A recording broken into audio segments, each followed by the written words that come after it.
కనపడతా ఉన్నది. అట్లా కాకుండా ఆ దేశానికి చేరి ఆ యూనివర్సిటీలో చదువుతున్న తర్వాత అప్లై చేసుకున్న వారికి కూడా పూర్తి స్థాయిలో కనుక మనం వీటిని వినియోగించగలిగితే చాలామందికి లబ్ధి చేకూరే అవకాశం ఉంటుంది. కాబట్టి ఈ 5 అంశాల పట్ల మంత్రి గారు స్పష్టత చెప్పేసి మీ ద్వారా వారిని విజ్ఞప్తి చేస్తాను. అధ్యక్ష కేపీ వివేకానంద గారు. అధ్యక్ష, మరి మన బడ్జెట్లో ఎస్సీ ఎస్టీ బీసీ మైనార్టీకి సంబంధించినటువంటి మరి కేటాయింపుల్లో యావత్ భారతదేశంలోనే ఎక్కడ లేని విధంగా తెలంగాణ రాష్ట్రంలోనే మొదటి రాష్ట్రంగా మరి బడ్జెట్ కేటాయించడం పట్ల నేను మీ ద్వారా గౌరవ ముఖ్యమంత్రి గారికి మనస్ఫూర్తిగా ధన్యవాదాలు, గౌరవ మంత్రి గారికి కూడా ధన్యవాదాలు తెలియజేస్తున్నాను. అధ్యక్ష అయితే గడిచిన సంవత్సరం అంతా కూడా కరోనాతో ఇబ్బంది పడి కొంతమంది విద్యార్థులకి ఈ యొక్క ఇన్స్టాల్మెంట్స్ అందలేని పరిస్థితి చాలా స్పష్టంగా అర్థమవుతుంది. అధ్యక్ష అది మరి మంత్రి గారి సమాధానంలో ఏదైతే అంబేద్కర్ ఓవర్సీస్ విద్యానిధి స్కీమ్ ఉందో అధ్యక్ష, గత సంవత్సరానికి ఈ సంవత్సరానికి ఒక 10 విద్యార్థులకు తగ్గించారు అధ్యక్ష.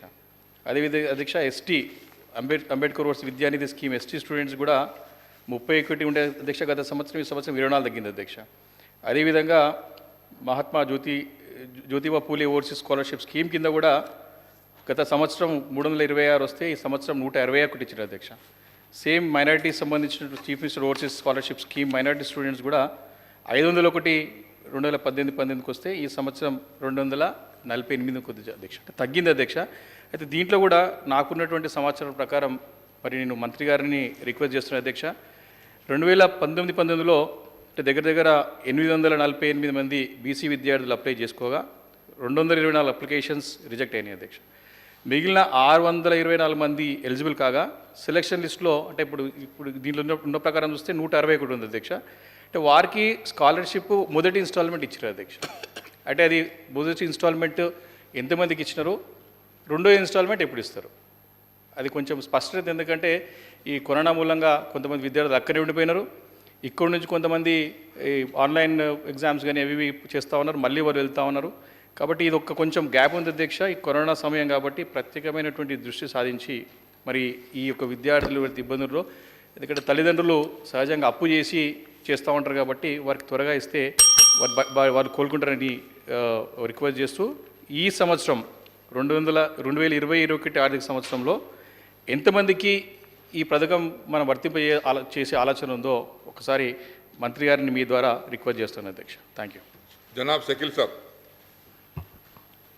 Speaker sir, thank you for giving me an opportunity to speak. Speaker sir, firstly I appreciate and thank Honorable Chief Minister for working towards upliftment of minorities on par with SC/STs, especially in the education sector. There are few things I would like to bring to your notice and to the notice of the Honorable Minister for Minorities also. Especially during last year, during the Corona pandemic, many students have not taken admissions in the universities abroad because of the lockdown in countries all over the world. I request the Honorable Minister, in the last year budget, whatever amount was allotted for the overseas education, that amount should be utilized this year also, last year's amount and plus this year's amount, so that we can help students also. Another thing, I would like to request Minister Garu that many applications were getting pending due to technical reasons. What is happening is, the inquiry officer is DMWO, District Minority Welfare Officer for minority students. And he is delaying the files and he is not signing the files at a proper time, and they are not getting money on time, and the students are going to banks and other finances. When the government is doing such a good scheme, even officers should also take initiative regarding it and expedite the applications as soon as possible and disburse the amount. One thing. Secondly, I appreciate the work of Honorable Chief Minister and also for allotting 1600 crores for the minorities in this budget. During this Corona pandemic also, I appreciate the initiatives of Honorable CM.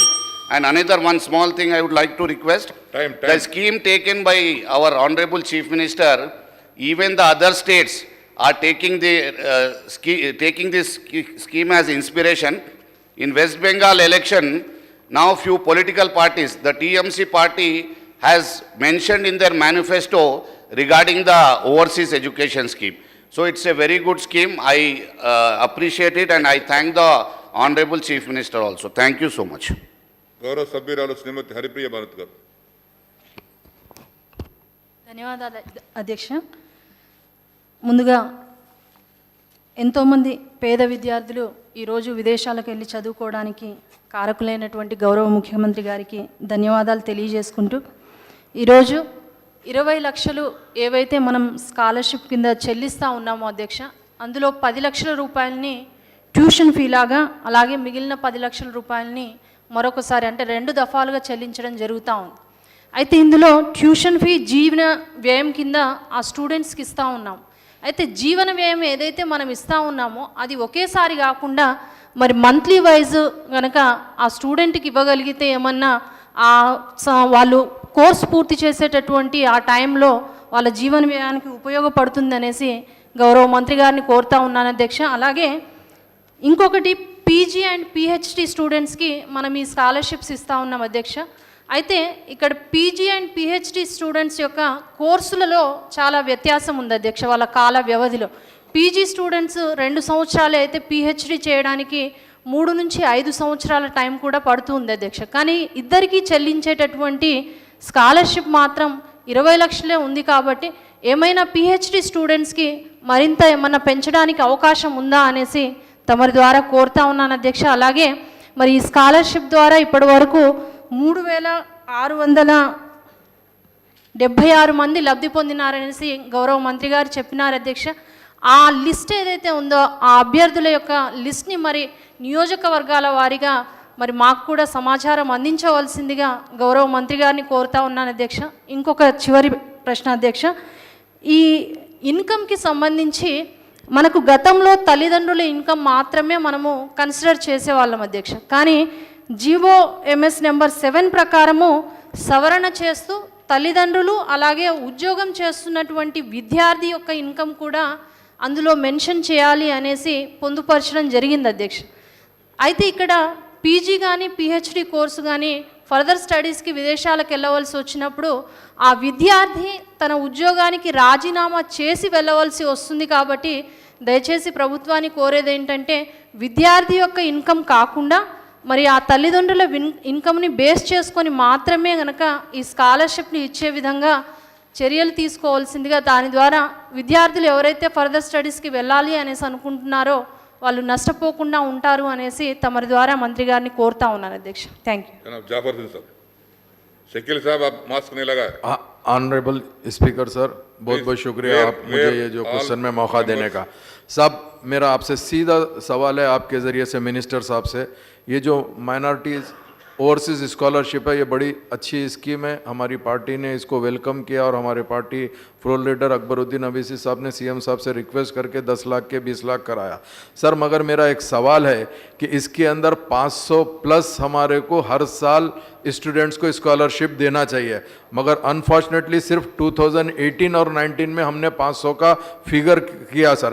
19-20 में सीधा drop करके 248 ही किया sir. तो इसकी क्या reason है? क्या आपका ने एप्लीकेशन बराबर नहीं आ रहे या एप्लीकेशन आए तो आप लोग देना नहीं चाह रहे? मैं ये पूछ रहा हूँ सर. इसके अलावा एक अहम सवाल ये है सर, काफ़ी स्टूडेंट्स जाके बाहर पढ़ रहे हैं मगर उनको अभी बैलेंस अमाउंट नहीं मिला, 2017 से पेंडिंग है सर. तो मैं आपके जरिए से मिनिस्टर साहब को यह कहना चाहता हूं कि वो बच्चे परेशान है सर, उनका अमाउंट पहले रिलीज कर दिया तो बड़ी मेहरबानी होगी. बहुत बहुत शुक्रिया. गौरव मंत्री गारू.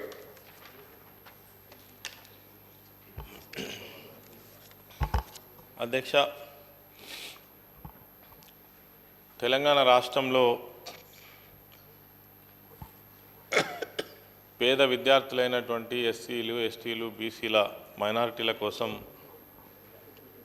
ఈ యొక్క విదేశీ విద్యానిధి ప్రోగ్రాం ఏదైతే ఉందో గౌరవ ముఖ్యమంత్రి గారు ప్రత్యేకంగా తీసుకున్నటువంటి ప్రోగ్రాం.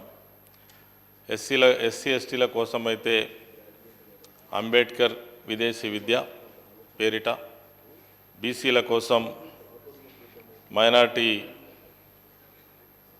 సీఎం మహాత్మా జ్యోతిరావు పూలే విదేశీ విద్యానిధి కింద మైనారిటీల కోసం సీఎం ఓవర్సీస్ స్కాలర్షిప్ కింద గౌరవ ముఖ్యమంత్రి గారు ఈ యొక్క మంచి ప్రోగ్రాం తీసుకోవడం జరిగింది.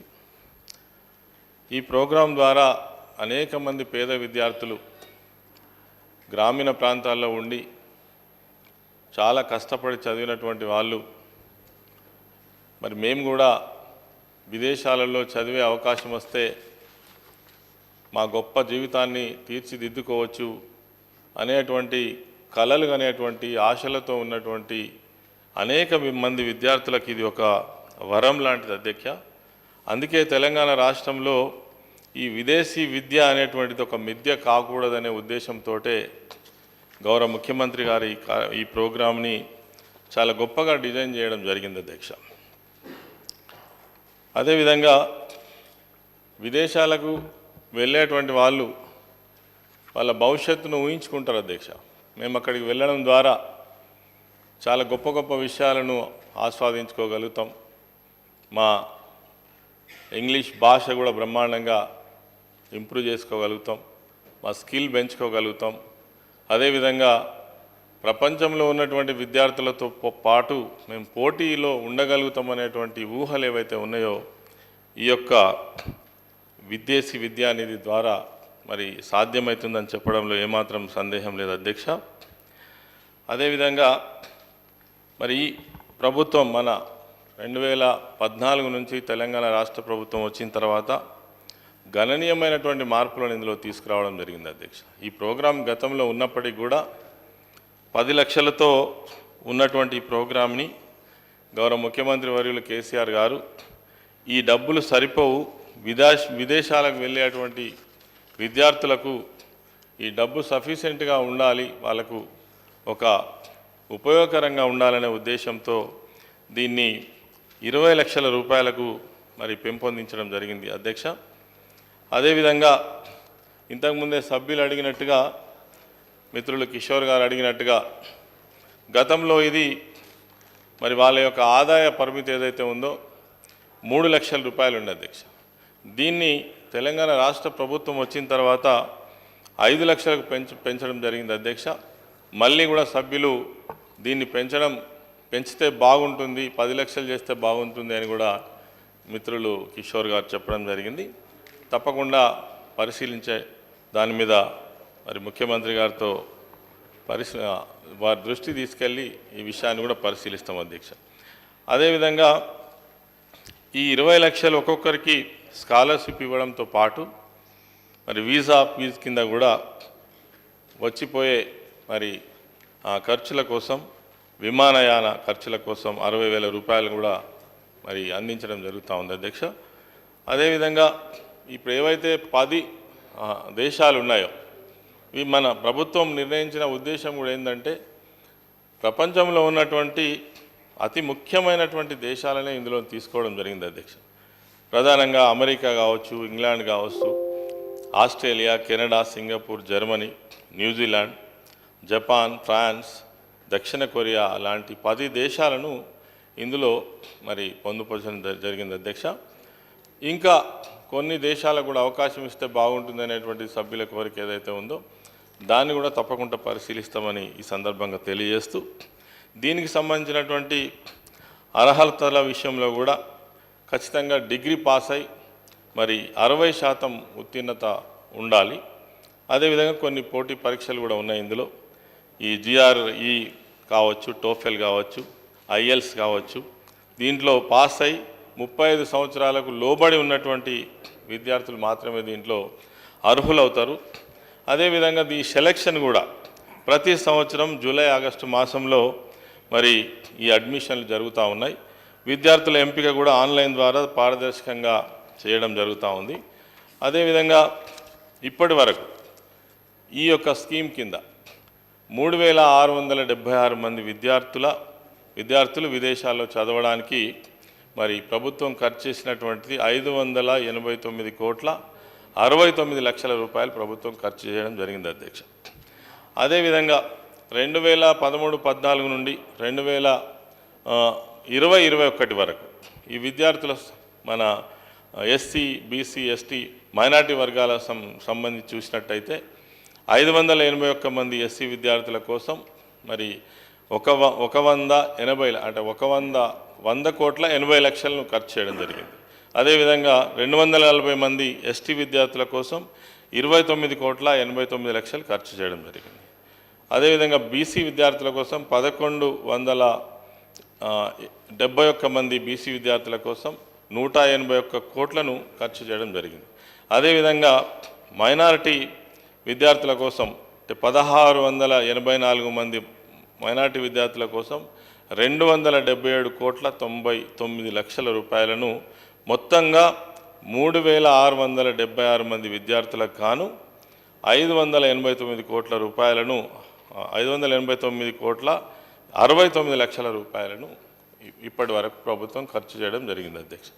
అంతేకాకుండా ఈ స్కాలర్షిప్ పొందినటువంటి వాళ్ళు ఎవరైతే ఉన్నారో గ్రామీణ ప్రాంతాల నుంచి పోయినటువంటి మన పిల్లలు, అంటే ఎప్పుడు కూడా వాళ్ళు ఊహించుకోరు మేము అమెరికా లాంటి దేశం వెళ్తాం, ఫ్రాన్స్ లాంటి దేశం వెళ్తామని ఎప్పుడు ఊహించుకోరు, ఇంగ్లాండ్ లాంటి దేశం వెళ్తామని ఊహించుకోరు.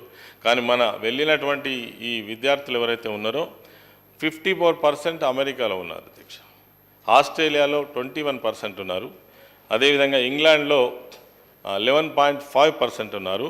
ఇంకా మిగిలిన దేశాలలో ఈ 10 దేశాలలో 27% మంది విద్యార్థులు అక్కడ చదువుతూ ఉన్నారు. కాబట్టి ఇంకొక విషయం ఏంటంటే 2 minutes వెనుకబడిన జిల్లాలైనటువంటి కొమరంభీం లాంటి జిల్లాల నుంచి వచ్చినటువంటి పిల్లలు, ఆసిఫాబాద్ జిల్లాల నుంచి వచ్చినటువంటి పిల్లలు విదేశాలలో చదువుకోవడం అనేటువంటిది ఈ విదేశీ విద్య ద్వారా ప్రభుత్వం ఇస్తున్నటువంటి ఈ స్కాలర్షిప్ ద్వారా చాలామంది పేద ఎస్సీ ఎస్టీ బీసీ మైనారిటీ విద్యార్థుల కోసం ఎంత గొప్పగా ఉపయోగపడుతుందో మరి ఈ నివేదిక ద్వారా తెలియజేస్తున్నారు అధ్యక్ష. అంతేవిధంగా కొంతమంది సభ్యులు కూడా వాళ్ళు ప్రశ్నలు అడగడం జరిగింది. తప్పకుండా వాటి విషయంలో పరిశీలన చేయడం జరుగుతుంది. అయితే యాదర్ కిషోర్ గారు ఇది ఏదైతే ఇప్పుడు 5 లక్షలు ఇస్తున్నటువంటి ఈ ఆర్థిక స్తోమత ఏదైతే ఉందో దీన్ని 10 లక్షలకు పెంచాలని కోరుతున్నారు. అదేవిధంగా ఎంబీబీఎస్ విద్యార్థులకు కూడా అవకాశం కల్పించాలని కోరుతున్నారు. అదేవిధంగా కుటుంబంలో ఒకరికి బదులు 2 అవకాశం ఇవ్వాలని కూడా కోరడం జరుగుతూ ఉంది. అదేవిధంగా వివేకానంద్ గారు కూడా ఈ సంఖ్య తగ్గిందని చెప్పడం జరిగింది. లాస్ట్ ఇయర్ కోవిడ్ వల్ల కొంత విద్యార్థుల సంఖ్య తగ్గినటువంటి మాట వాస్తవమే. అదేవిధంగా షకీల్ అహ్మద్ గారు తర్వాత ఎంఐఎం సభ్యులు కూడా అడిగినటువంటి దాంట్లో కూడా ఈ సంఖ్య తగ్గిందని చెప్పడం జరిగింది. సంఖ్య ఒక రకంగా చెప్పాలంటే సంఖ్య ఇప్పటికే ఉన్నటువంటి దాంట్లో మైనారిటీ విద్యార్థులే చాలా గొప్పగా ఇందులో 1684 మంది విద్యార్థులు, అంటే బీసీ విద్యార్థుల కంటే కూడా హైయెస్ట్ రేటు మైనారిటీ విద్యార్థులు దీన్ని అవైల్ చేయడం జరుగుతూ ఉంది, ఉపయోగించుకోవడం జరుగుతూ ఉంది. ఎవరికైతే ఇంకా ఎక్కడెక్కడైనా గ్యాప్స్ ఉన్నా తర్వాత వాళ్ళ సెలక్షన్లో ఏమైనా ఇబ్బందులు ఉంటే తప్పకుండా ప్రభుత్వం సానుకూలంగా పరిశీలించి నిర్ణయం తీసుకుంటుందని గౌరవ సభ్యులకు తెలియజేస్తా ఉన్నాను అధ్యక్ష. Question number 609 minister for municipal administration. Speaker sir, ఏ ప్రశ్నకు సమాధానం అవునండి. తెలంగాణ ప్రభుత్వం ఎలక్ట్రానిక్స్ తయారీ, రీసెర్చ్ అండ్ డెవలప్మెంట్ను ప్రాధాన్యత రంగంగా పరిగణించి తెలంగాణను విశ్వవ్యాప్త ఎలక్ట్రానిక్స్ వ్యవస్థ రూపకల్పన మరియు తయారీ గమ్యస్థానంగా చేయడానికి కృషి చేస్తున్నది. బి ప్రశ్నకు సమాధానం, విధాన రూపకల్పనలో భాగంగా పరిశ్రమ నిర్దిష్ట అవసరాలను తీర్చడానికి ఒక ప్రత్యేక ఎలక్ట్రానిక్స్ విధానాన్ని తెలంగాణ ప్రభుత్వం ప్రారంభించింది.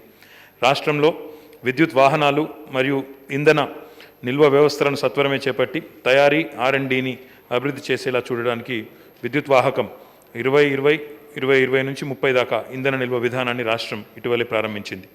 క్లస్టర్ అభివృద్ధిలో భాగంగా బాహ్య వలయ రోడ్డు కుడి పక్కనే ఉన్నట్టి మరియు విమానాశ్రయం నగరానికి అత్యంత చేరువలో ఉన్న 912 ఎకరాల విస్తీర్ణంలో విస్తరించి ఉన్న 2 ఎలక్ట్రానిక్స్ తయారీ క్లస్టర్లను రాష్ట్రం కలిగి ఉన్నది. దివిటిపల్లి మరియు చందన్వెల్లిలో విద్యుత్ వాహనం ఇంధన నిల్వ వ్యవస్థలను అభివృద్ధి చేయడానికి రాష్ట్రం మరో 2 కొత్త పారిశ్రామిక క్లస్టర్లను గుర్తించింది. ఈవీ క్లస్టర్గా నిర్దిష్టపరిచిన చందన్వెల్లి మరియు సంబంధిత భాగాల తయారీల అవసరాలను తీరుస్తున్నది. కొత్త ఇంధన పార్క్గా నిర్దిష్టపరిచిన దివిటిపల్లి బ్యాటరీ తయారీ మరియు lithium ion cell, solar cell మరియు మాడ్యూల్ అసెంబ్లీ ఇతర కొత్త మరియు ఆధునీకరించిన ఇంధన సంబంధిత తయారీ అభివృద్ధి అవసరాలను తీరుస్తున్నది.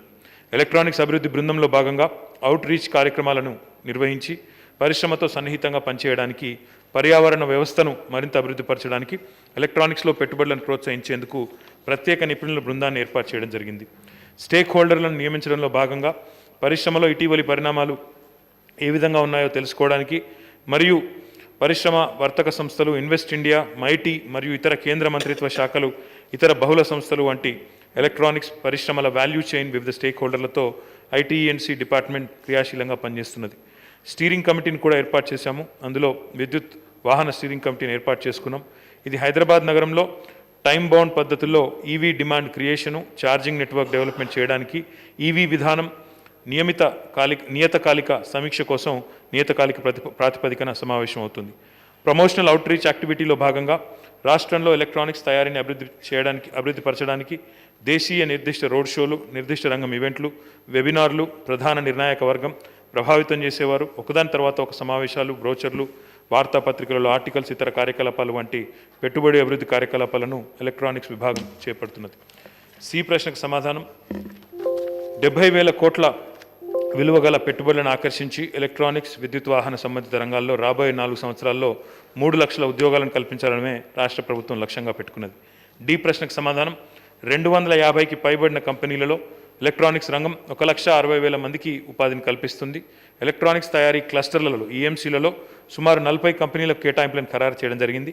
40,000 మందికి ఉపాధి కల్పించడం జరుగుతుంది. గౌరవ సభ్యులు పట్నం నరేందర్ రెడ్డి గారు చాలా డీటెయిల్ చెప్పారు మినిస్టర్ గారు. ధన్యవాదాలు అధ్యక్ష. గౌరవ తెలంగాణ రాష్ట్రం ఏర్పడిన తర్వాత గౌరవనీయులు పరిశ్రమల శాఖ మంత్రులు కేటీఆర్ గారి నాయకత్వంలో ఈరోజు భారతదేశంలోనే తెలంగాణ రాష్ట్రంలో అనేక పరిశ్రమలు ఈరోజు కొత్త ఇండస్ట్రియల్ పాలసీ పెట్టి, టీఎస్ ఐపాస్ పెట్టి అనేక పరిశ్రమలు తీసుకొచ్చిన ఘనత కేటీఆర్ గారికి దక్కుతుంది. అదేవిధంగా అందులో భాగంగా ఈరోజు 1,000 కోట్ల పెట్టుబడులు ఆకర్షించి కొంత లక్షల మంది యువతకు ఉద్యోగ అవకాశం, ఉపాధి అవకాశం కల్పించిన అందుకు ప్రత్యేకంగా అభినందనలు, కృతజ్ఞతలు తెలియజేసుకుంటూ, అందులో భాగంగా ఈరోజు చేవెళ్ళ నియోజకవర్గంలోని చందనవెల్లి షాబాద్ మండలంలో చందనవెల్లి గ్రామంలో ఒక ఇండస్ట్రియల్ పార్క్ ఏర్పాటు చేసి అక్కడ పెద్ద ఎత్తున అమెజాన్ డాటా సెంటర్ కానీ, వెల్స్పన్ కంపెనీ గుజరాత్లో ప్రారంభిస్తున్నటువంటి కంపెనీ మేనేజ్మెంట్ని ఒప్పించి మన రాష్ట్రం తీసుకొచ్చి అది చందనెల్లి గ్రామంలో ప్రారంభించినందుకు, అదేవిధంగా చందనెల్లిలో ఎలక్ట్రికల్ వెహికల్ యూనిట్ ప్రారంభిస్తున్నందుకు ప్రత్యేక అభినందనలు తెలియజేసుకుంటూ, ఈరోజు దీనిలో భాగంగా ఇప్పటివరకు మంత్రి గారు చెప్పిన దానిలో ఎలక్ట్రానిక్ రంగానికి ఆకర్షించిన ప్రధాన పారిశ్రామిక యూనిట్లు ఏమిటి, ఈ క్లస్టర్ల ద్వారా రాష్ట్రం అభివృద్ధి చేస్తుందా, ఈ క్లస్టర్ నుంచి వచ్చే పెట్టుబడి సామర్థ్యం మరియు ఉపాధి కల్పన ఎంతవరకు ఉంటుంది, అదే కాకుండా ఈ పరిశ్రమల్లో కానీ ఎలక్ట్రికల్ క్లస్టర్లలో కానీ లోకల్ స్థానిక యువతకు ఉద్యోగ అవకాశాలు చాలా మటుకు రావడం లేదు.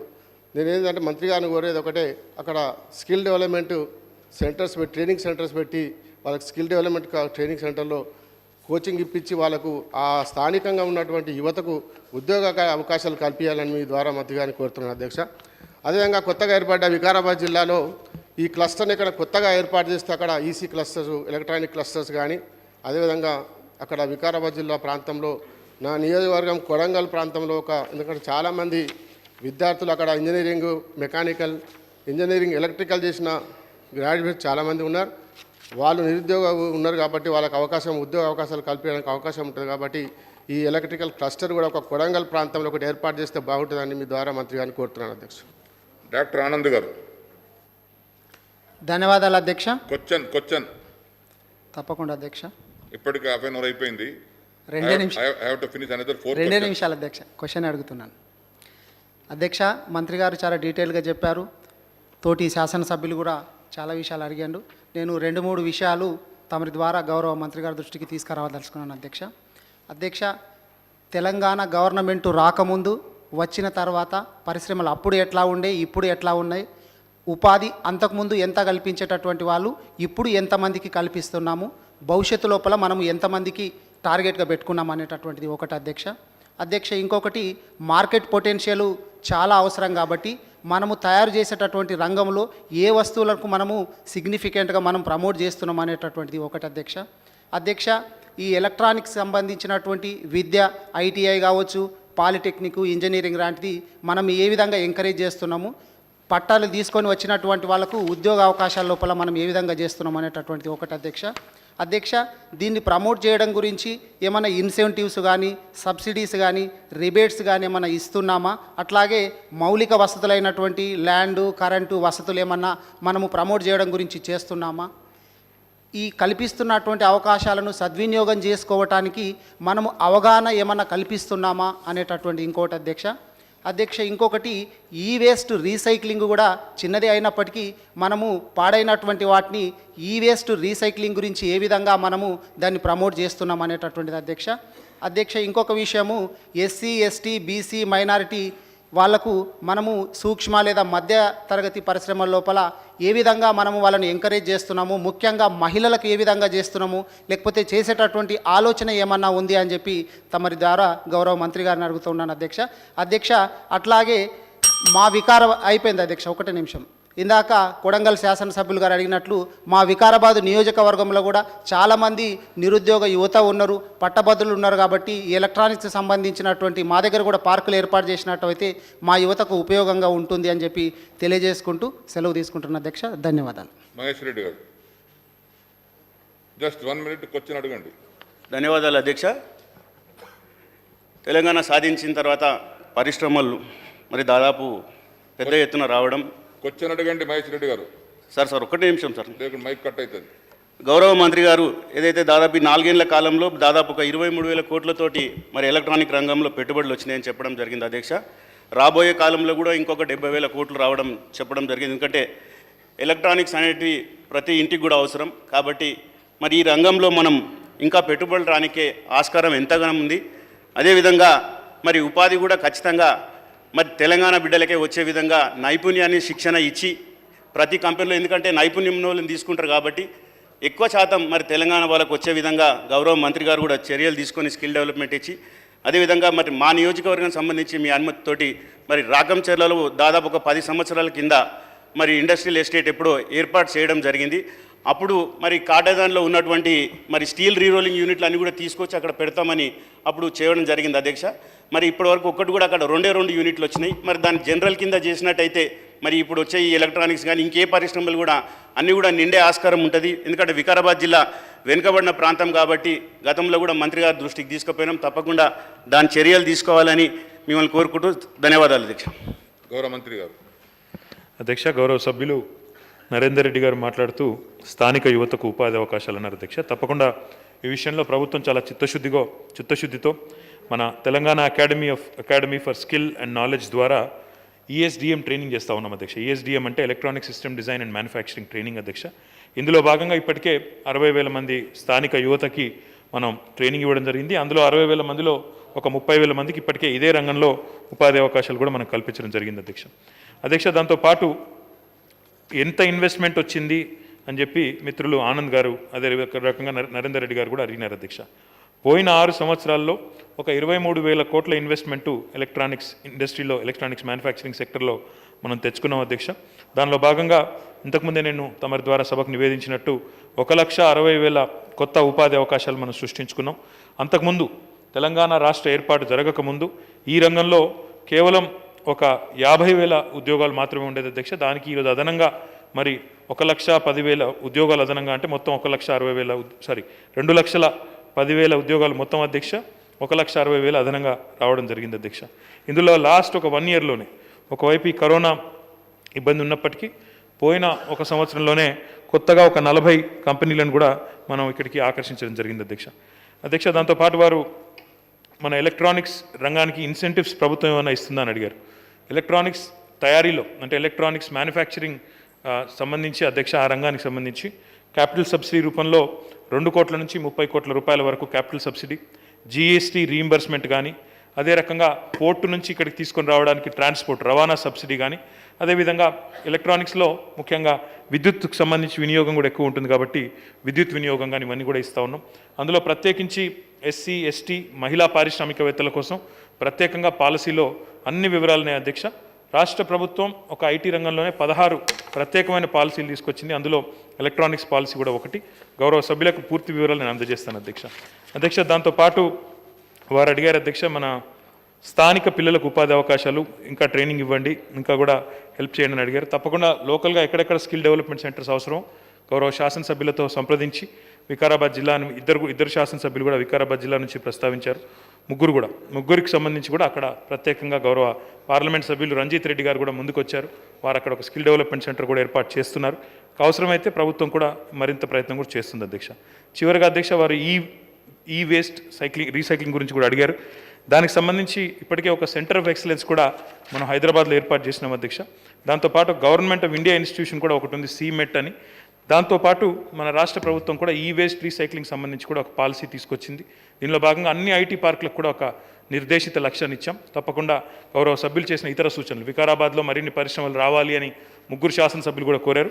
వారి సూచనలు తప్పకుండా సానుకూలంగా పరిశీలిస్తాం అధ్యక్ష. Question number 592, Minister for Scheduled Caste and Minority Welfare. అధ్యక్ష, ఏ ప్రశ్నకు సమాధానం అవునండి, బి ప్రశ్నకు సమాధానం కాదండి, సి ప్రశ్నకు సమాధానం వివరాలను సభా సమక్షంలో ఉంచడం అయినది. जनाब अकबरुद्दीन ओवैसी साहब, जाफर हुसैन साहब. ऑनरेबल स्पीकर सर, आज के ये जो क्वेश्चन के अंदर मेरी आपसे रिक्वेस्ट है कि हमारी पार्टी की तरफ से मैं अकेला ही बात करना चाह रहा हूँ, तो थोड़ा टाइम ज़्यादा दीजिए सर.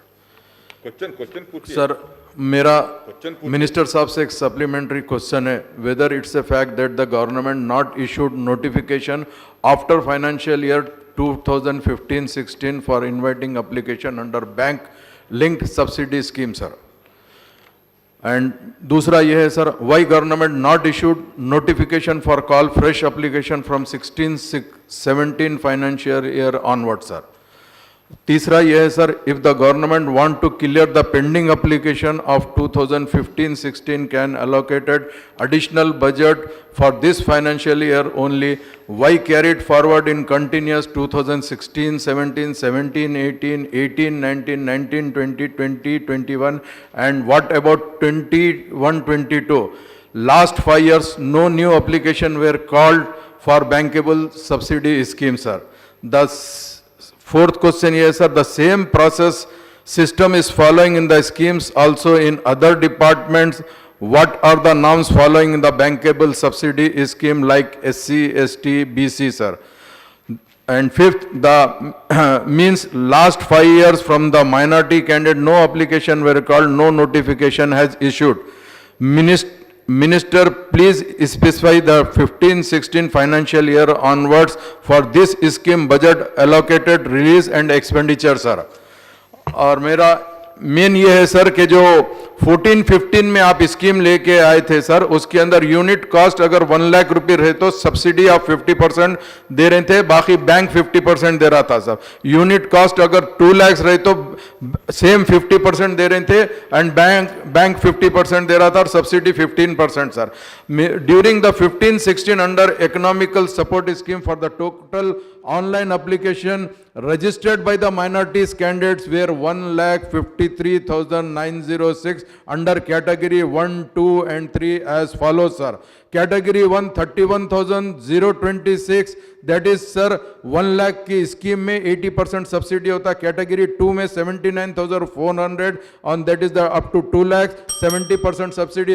सर एक्चुअली ये क्वेश्चन में मैं आपसे रिक्वेस्ट करा sir, it's a very important question sir, I have to clear all the things sir, क्योंकि पब्लिक भी देख रही है, सुन रही है, ये लोग माइनॉरिटीज को सबसे बड़ा क्वेश्चन ये है सर कि 15-16 के बाद से आज तक फ्रेश एप्लीकेशन नहीं लिए सर. इसीलिए मैं आपसे ये कहना चाह रहा हूं सर कि आप फ्रेश एप्लीकेशन नहीं लेके जो पुराने एप्लीकेशन को ही कंटिन्यू कर रहे हैं सर, क्या ये सही है क्या? अगर 5 साल पहले मुझे पैसे की जरूरत थी सर, आज 5 साल से नहीं मिले, 5 साल पहले का एप्लीकेशन वाले को आप कंटिन्यू कर रहे हैं, आज मैं भूखा मर रहा हूं सर, आज मुझे नहीं देख रहे बोले तो आप खुद गौर करिए सर कि ये कैसा होगा. तो इसीलिए मैं आपसे ये रिक्वेस्ट करना चाह रहा हूं सर कि ये जो स्कीम है स्कीम बहुत अच्छी है सर, स्कीम की हद तक हमको कोई एतराज नहीं है सर, क्योंकि आपने स्कीम के अंदर एक चेंजेस भी ये लेके आया था सर, अप टू 50,000 पे 100% सब्सिडी दे रहे थे, कुछ लोगों को आप वो भी दिए सर, मगर इसके साथ साथ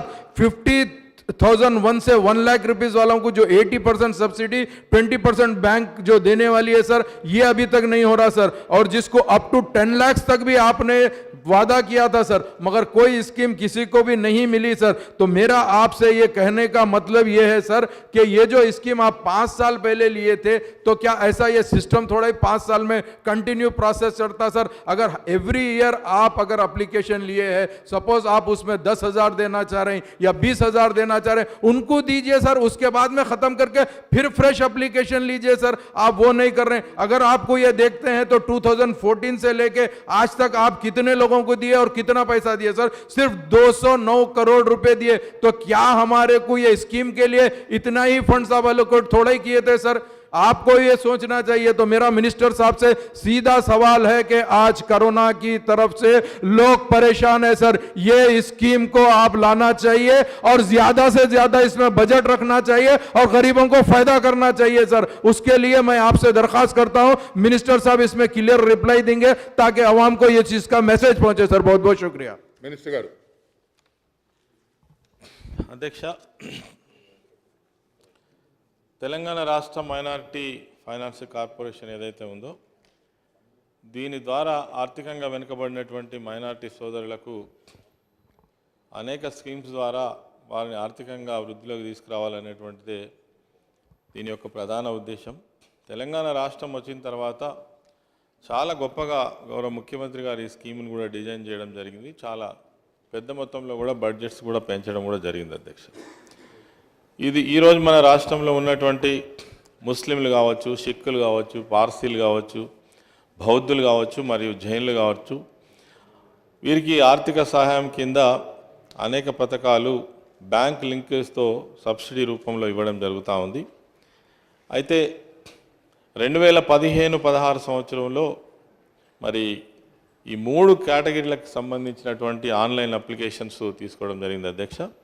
దీంట్లో చాలా పెద్ద మొత్తంలో అప్లికేషన్స్ వచ్చినాయి. 1,53,908 అప్లికేషన్స్ వచ్చినాయి. అయితే దీంట్లో ఈ స్కీమ్ వివరాలు కూడా చూసినట్టయితే సభ్యులు అడిగినట్టు కేటగిరీ 1 స్కీమ్లో ₹1,00,000 వరకు యూనిట్ కాస్ట్ ఉంది. దీనికి సంబంధించి ఇప్పటి వరకు 31,028 అప్లికేషన్స్ వచ్చాయి. ఈ కేటగిరీకి సంబంధించి కూడా 80% సబ్సిడీ ఉంది. కేటగిరీ 2లో 2,00,000 వరకు యూనిట్ కాస్ట్ ఉంది. దీంట్లో కూడా 79,400 అప్లికేషన్స్ వచ్చినాయి. దీంట్లో కూడా 70% సబ్సిడీ ఉంది అధ్యక్ష. అదేవిధంగా 3 కేటగిరీ కింద కూడా 10 లక్షల యూనిట్ కాస్ట్ ఉంది. దీనికి కూడా 60% సబ్సిడీ తోటి ఇవ్వడం జరుగుతుంది. దీంట్లో కూడా 43,480 అప్లికేషన్స్ రావడం జరిగింది అధ్యక్ష. అయితే ఈ 15-16 సంవత్సరం తర్వాత ఈ ఎకనామిక్ సపోర్ట్ స్కీమ్స్ కింద కొత్త అప్లికేషన్స్ తీసుకొని మాట వాస్తవమే అధ్యక్ష. ఎందుకనంటే ఈ 15-16లో తీసుకున్నటువంటి అప్లికేషన్స్ ఏవైతే ఉన్నాయో చాలా పెద్ద సంఖ్యలో వచ్చినాయి కాబట్టి వీటిని బడ్జెట్ ప్రకారం వీటిని కంప్లీట్ చేయాలనే ఉద్దేశంతో వీటిని క్యారీ ఫార్వర్డ్ చేసుకుంటూ రావడం జరిగింది. మరి 2016-17 అదేవిధంగా 17-18, 18-19, 19-20 సంవత్సరాలకు సంబంధించి క్యారీ ఫార్వర్డ్ చేయడం జరిగింది అధ్యక్ష. అయితే ఇందులో మనం ప్రతి సంవత్సరం కూడా బడ్జెట్ అలికేషన్ బట్టి వచ్చినటువంటి అప్లికేషన్స్లో మనం ఎంతైతే ఇవ్వగలుగుతున్నామో అంత ఇవ్వడం జరుగుతూ ఉంది అధ్యక్ష. ఇది సంవత్సరాలుగా వారీగా మీకు వివరాలు కూడా మీ ముందు ఉంచడం జరుగుతూ ఉంది. ఈ 2014-15 సంవత్సరంలో 3,301 మంది లబ్ధిదారులకు 27,70,00,000 సబ్సిడీ మనం రిలీజ్ చేయడం జరిగింది అధ్యక్ష. అదేవిధంగా 2015-16 సంవత్సరానికి సంబంధించి కూడా 3,672 మంది లబ్ధిదారులకు 34,49,00,000 సబ్సిడీ రిలీజ్ చేయడం జరిగింది. అదేవిధంగా 2016-17 సంవత్సరంలో కూడా 6,254 మంది లబ్ధిదారులకు 51,63,00,000 సబ్సిడీ కూడా రిలీజ్ చేయడం జరిగింది అధ్యక్ష. అదేవిధంగా 17-18 1,324 మంది లబ్ధిదారులకు 14,54,00,000 అందజేయడం జరిగింది. అదేవిధంగా 18-19 1691 మంది లబ్ధిదారులకు 7,68,00,000 సబ్సిడీ రూపంలో అందజేయడం జరిగింది అధ్యక్ష. అదేవిధంగా 19-20వ సంవత్సరానికి సంబంధించి 1183 మంది లబ్ధిదారులకు 9,22,00,000 సబ్సిడీని అందజేయడం జరిగింది. మొత్తంగా 14-15 నుండి ఇప్పటి వరకు 17,425 మంది లబ్ధిదారులను ఎన్నిక చేయడం జరిగింది. వారి కోసం 145,26,00,000 సబ్సిడీ రూపంలో అందజేయడం జరిగింది అధ్యక్ష. అంతేకాకుండా ఈ 16-17వ సంవత్సరంలో 17,044 మంది లబ్ధిదారులు ఎవరైతే ఉన్నారో వీళ్ళకు 12,76,00,000 సబ్సిడీ అందజేయడం జరిగింది. ఈ పథకం కింద ఇంకా చాలా కార్యక్రమాలు తీసుకోవడం జరిగింది. దీంట్లో ఈ ఆటోలకు సంబంధించి 1,45,000 రూపాయల యూనిట్ కాస్ట్ ఉంటే దీంట్లో మరి 50% సబ్సిడీ తోటి దాదాపు మరి వీళ్ళకు బ్యాంక్ లింకేజ్తో పాటు చాలామందికి పథకాన్ని వర్తింపజేయడం జరిగింది. అదేవిధంగా డ్రైవర్ ఎంపవర్మెంట్ ప్రోగ్రాం కింద కూడా 409 మందికి లబ్ధిదారులకు 18,17,00,000 సబ్సిడీ అందజేయడం జరిగింది. వాళ్లకు కార్స్ కూడా అందించడం జరిగింది. అదేవిధంగా ఈ పథకం ద్వారా కార్ ధర ఎంతంటే 7,40,000 రూపాయలు ఉంటే 577, అందులో 4,44,000 మందికి మరి 346 రూపాయలు సబ్సిడీగా 2,46,231 రూపాయలను బ్యాంక్ లోను గాను అందజేయడం జరిగింది. అదేవిధంగా 18-19వ సంవత్సరంలో ఈ ఫకీర్ ఏదైతే ముస్లిం కమ్యూనిటీలో ఫకీర్ కోవకు చెందినటువంటి వాళ్ళు ఎవరైతే ఉంటారో వాళ్ళ కోసం మరి టీవీఎస్ మోపెడ్స్ను ఒక 100% సబ్సిడీ తోటి వాళ్లకు అందజేయడం జరిగింది. అదేవిధంగా 2020-21 సంవత్సరంలో ఈ పథకం కింద 420 మందికి కార్స్ను కూడా మనం ఆన్లైన్ అప్లికేషన్ తీసుకోవడం జరిగింది. ఇవన్నీ కూడా పరిశీలనలో ఉన్నాయి. తర్వాత ఈ కోవిడ్ రావడం వల్ల మనకు కొంత ఆలస్యం జరిగింది. ఇవి వెంటనే కొద్ది సమయంలో ఈ 420 మంది లబ్ధిదారులకు ఈ కార్స్ను కూడా అందజేయడం జరుగుతుంది అధ్యక్ష. Question number 557, minister for roads and buildings.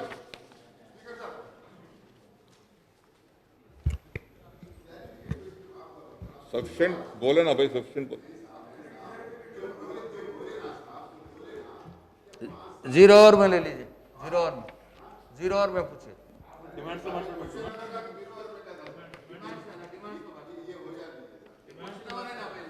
Balala साहब क्या बोलते क्वेश्चन अभी नहीं जी साहब, सिर्फ 2 मिनट ही साहब। सवाल ये है कि भाई आप 5 साल पहले ये स्कीम के अंदर आप ये स्कीम लेके आए, स्कीम के अंदर आप एप्लीकेशन का क्या कॉल फॉर करें, लेकिन उसके बाद से सिर्फ जो एप्लीकेशन फर्स्ट टाइम आए उसको ही कैरी फॉरवर्ड कर रहे हैं, नए एप्लीकेशंस नहीं ले रहे। हमारा मुतालबा ये है कि आप नए एप्लीकेशंस लीजिए। सीएम साहब और ये गवर्नमेंट बजट रखी है, आप माइनॉरिटी डिपार्टमेंट जाकर गवर्नमेंट से बजट नहीं लेकर आकर बजट यूटिलाइज नहीं कर रहा है।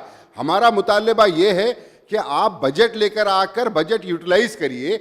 बजट जितना अब 1700 करोड़ रुपए 1600 करोड़ रुपए बजट रख रहे हैं, लेकिन वो इस्तेमाल नहीं हो रहा है। तो आप प्लीज आप बजट रिलीज कराकर स्कीम को जो है ना हर साल आप नए एप्लीकेशंस लीजिए, ताकि जो नए लोगों को जो ज़रूरतमंद है उनको उनकी ज़रूरत पूरी कर सके।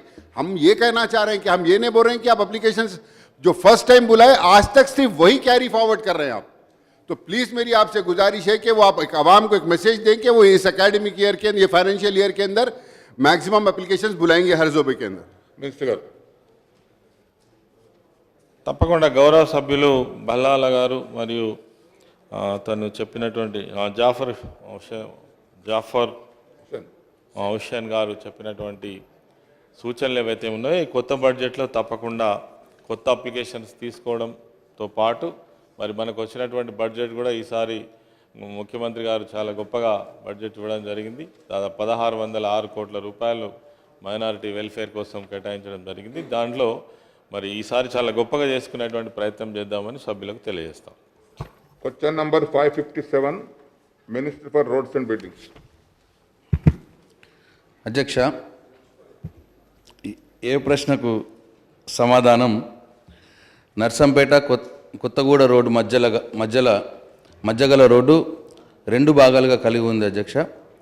అది ఒకటి నర్సంపేట పాకాల రోడ్డు 0/0 కిలోమీటర్ నుండి 9/83 కిలోమీటర్ వరకు ఈ రోడ్డు భాగాన్ని డిఎంఎఫ్టి కింద మంజూరు చేయడం అయింది. రెండవ భాగం ఇల్లందు పాకాల రోడ్డు 48/0 కిలోమీటర్ నుండి 59/1 కిలోమీటర్ వరకు ఇల్లందు పాకాల రోడ్డు యొక్క 48/5 కిలోమీటర్ వద్ద కొత్తగూడ ఉన్నది. ఈ రోడ్డు భాగాన్ని మంజూరు చేసి అప్పగించడం అయింది. బి ప్రశ్నకు సమాధానం పై 1వ భాగం రోడ్డు పని కోసం టెండర్లను ఆహ్వానించడం అయింది మరియు టెండర్లు అందవలసిన చివరి తేదీ 30/3/2021గా ఉంది. పై 2వ భాగం రోడ్డు పనిని అప్పగించడం అయింది. సి ప్రశ్నకు సమాధానం కోవిడ్ కాలంలో టెండర్లకు స్పందన లేనందున 1వ భాగం రోడ్డు పనిలో కొంత జాప్యం ఏర్పడింది. ఈ పనిని 2021 జూన్ నాటికి పూర్తి చేయడం అవుతుంది. వన్యప్రాణుల బోర్డు నుండి అనుమతి జాప్యమైనందున 2వ భాగం రోడ్డు పనిలో జాప్యం జరిగింది. అటవీ శాఖ నుండి అనుమతి అందిన తర్వాత 9 నెలలలోపు ఈ పనిని పూర్తి చేయడం అవుతుంది. ఇంకా టైం చాలా తక్కువ ఉంది. గౌరవ సభ్యులు సహకరించండి. పెద్ద సుదర్శన్ రెడ్డి గారు. అధ్యక్ష, నర్సంపేట పట్టణం దినదిన అభివృద్ధి చెందుతున్న పట్టణం అధ్యక్ష. కొత్తగూడ మండలం, ఇప్పుడు కొత్తగా ఏర్పడ్డ గంగారం మండలానికి సంబంధించి 120 ఏజెన్సీ గ్రామాల ప్రజలు నిత్యావసరాల కోసం, అది విద్యకు, వైద్యానికి, వ్యాపార వాణిజ్య అవసరాల కోసం, అదేవిధంగా రైతులు పంటలు అమ్ముకోవడం కోసం నర్సంపేటకు రోజు వచ్చేటువంటి ఆనవాయితీ ఉంది అధ్యక్ష. ఈ రోడ్డు డిలే వల్ల గత 5 సంవత్సరాల నుంచి కూడా డిలే అవుతున్నట్టు సమాచారం ఉంది. దీనివల్ల చాలామంది ఆదివాసీ గిరిజనులు, లంబాడ గిరిజనులు, 70% గిరిజనులు ఉన్నటువంటి ప్రాంతం అధ్యక్ష. అది పూర్తిగా 170 ఏరియా. వారి యొక్క కోరిక మేరకు ప్రత్యేకంగా ఇవాళ మీ ద్వారా గౌరవ మంత్రి గారికి దృష్టి తీసుకెళ్లాల్సిన అవసరం ఏంటంటే, వైల్డ్ లైఫ్ ఇష్యూ ఏదైనా పెండింగ్ ఉంటే ఆల్రెడీ ఇప్పటికే దానికి సంబంధించిన సిఏ ల్యాండ్ విషయంలో ఫారెస్ట్ డిపార్ట్మెంట్కు, పిసిసిఎఫ్ గారికి సిఏ ల్యాండ్ సంబంధించి వారు ఇచ్చిన పారామీటర్స్ అనుకూలంగానే వారికి ల్యాండ్ మన ప్రభుత్వ తరఫున హ్యాండ్ ఓవర్ చేయడం జరిగింది అధ్యక్ష. దాన్ని వెనువెంటనే పరిశీలన చేసి తక్షణమే పనులు ప్రారంభించాలని చెప్పి కోరుతూ, అది లేట్ అవుతుంది కాబట్టి వెంటనే ఇప్పుడు తాత్కాలిక మరమ్మతులైనా చేయాలని చెప్పి విజ్ఞప్తి చేస్తున్నాం అధ్యక్ష. లేకపోతే చాలామంది ఇబ్బంది పడుతూ ఉన్నారు, చాలా యాక్సిడెంట్స్ అవుతూ ఉన్నాయి, చాలామంది రవాణా సౌకర్యం లేక చాలా ప్రాణాలు కోల్పోయిన సంఘటనలు పత్రికల్లో చాలాసార్లు వచ్చాయి అధ్యక్ష. కాబట్టి ఏజెన్సీని దృష్టిలో పెట్టుకొని ప్రథమ ప్రాధాన్యతగా అది 170 సంబంధించినటువంటి 2 మండలాలు అధ్యక్ష, గంగారం, కొత్తగూడ మండలాలు. కాబట్టి ప్రజలు వారితో పాటు నర్సంపేట ప్రజానికం కూడా మళ్ళీ ఆ ఏజెన్సీ ప్రాంతానికి వెళ్ళే క్రమంలో చాలా ఇబ్బంది అవుతూ ఉన్నది. చాలా ప్రెజర్ ఉండేటువంటి రోడ్ అది. కాబట్టి ఆల్రెడీ సింగిల్ రోడ్డు ఇప్పటికే ఆ బీటీ ఉన్నటువంటి సింగిల్ బీటీ ఈ ఇటీవల వచ్చిన ఫ్లడ్స్ వల్ల పూర్తిగా ధ్వంసం అయిపోయింది. కాబట్టి తాత్కాలిక మరమ్మతులైనా చేయాలని చెప్పి కోరడం జరుగుతూ ఉంది అధ్యక్ష. Thank you. హరిప్రియ గారు, జస్ట్ ఒక నిమిషం మినిస్టర్ గారు, ఒక్క నిమిషం. అధ్యక్ష, ఏదైతే నర్సంపేట షార్ట్ అమ్మ, 1 మినిట్. కొత్తగూడ రోడ్డు ఏదైతే మంత్రి గారు చెప్పారో, ఇది ఇల్లెందుకు కూడా చాలా ముఖ్యమైన రోడ్డు అధ్యక్ష. దాదాపుగా ఇల్లెందు ప్రాంత ప్రజలు వరంగల్ కానీ రాజధానికి చేరుకోవాలన్నా కూడా అత్యంత దగ్గరగా ఉండేటటువంటి రోడ్ అధ్యక్ష ఈ పాకాల టు ఇల్లెందు రోడ్డు. అలాగే దాదాపుగా ఒక 15 నుంచి 20 కిలోమీటర్ల రోడ్డు అంతా సింగిల్ రోడ్డుగా ఉండడం వల్ల కూడా చాలా యాక్సిడెంట్స్ అవన్నీ అవుతున్నాయి. కాబట్టి గౌరవ సభ్యులు గారు చెప్పిన విధంగా తాత్కాలికంగా అయినా ఇల్లెందు నుంచి ఈ పాకాల మధ్యలో ఉండేటటువంటి ఏజెన్సీ గిరిజన ప్రాంత ప్రజలందరికీ కూడా అందుబాటులో ఉండే విధంగా ఈ రోడ్డుని తొందరగా పూర్తి చేసే విధంగా చర్యలు తీసుకోవాలనేసి గౌరవ మంత్రి గారిని కూడా కోరుతా ఉన్నాను అధ్యక్ష. అధ్యక్ష, గౌరవ శాసనసభ్యులు పెద్ది సుదర్శన్ రెడ్డి గారి ఆవేదన ప్రభుత్వం అర్థం చేసుకున్నది అధ్యక్ష. అట్లాగే అయితే దీంట్లో ఏమైందంటే అధ్యక్ష, ఈ రోడ్డు ఈ నర్సంపేట ఇల్లందు రోడ్డు 2 భాగాలుగా ఉంది అధ్యక్ష. ఒకటేమో నర్సంపేట నుంచి పాకాల మట్టుకు అదొక స్ట్రెచ్. అయితే ఆ స్ట్రెచ్ 9 కిలోమీటర్ స్ట్రెచ్ అధ్యక్ష. అది 2000 మార్చ్ 2020లో డిఎంఎఫ్టీలో శాంక్షన్ చేసుకున్నాము. కానీ హాట్ మిక్స్ ప్లాంట్ ఆ ఏరియాకి చాలా దూరంలో ఉండడం మూలంగా 5 సార్లు టెండర్లు పిలిచినా ఎవరు కూడా పార్టిసిపేట్ చేయలేదు అధ్యక్ష.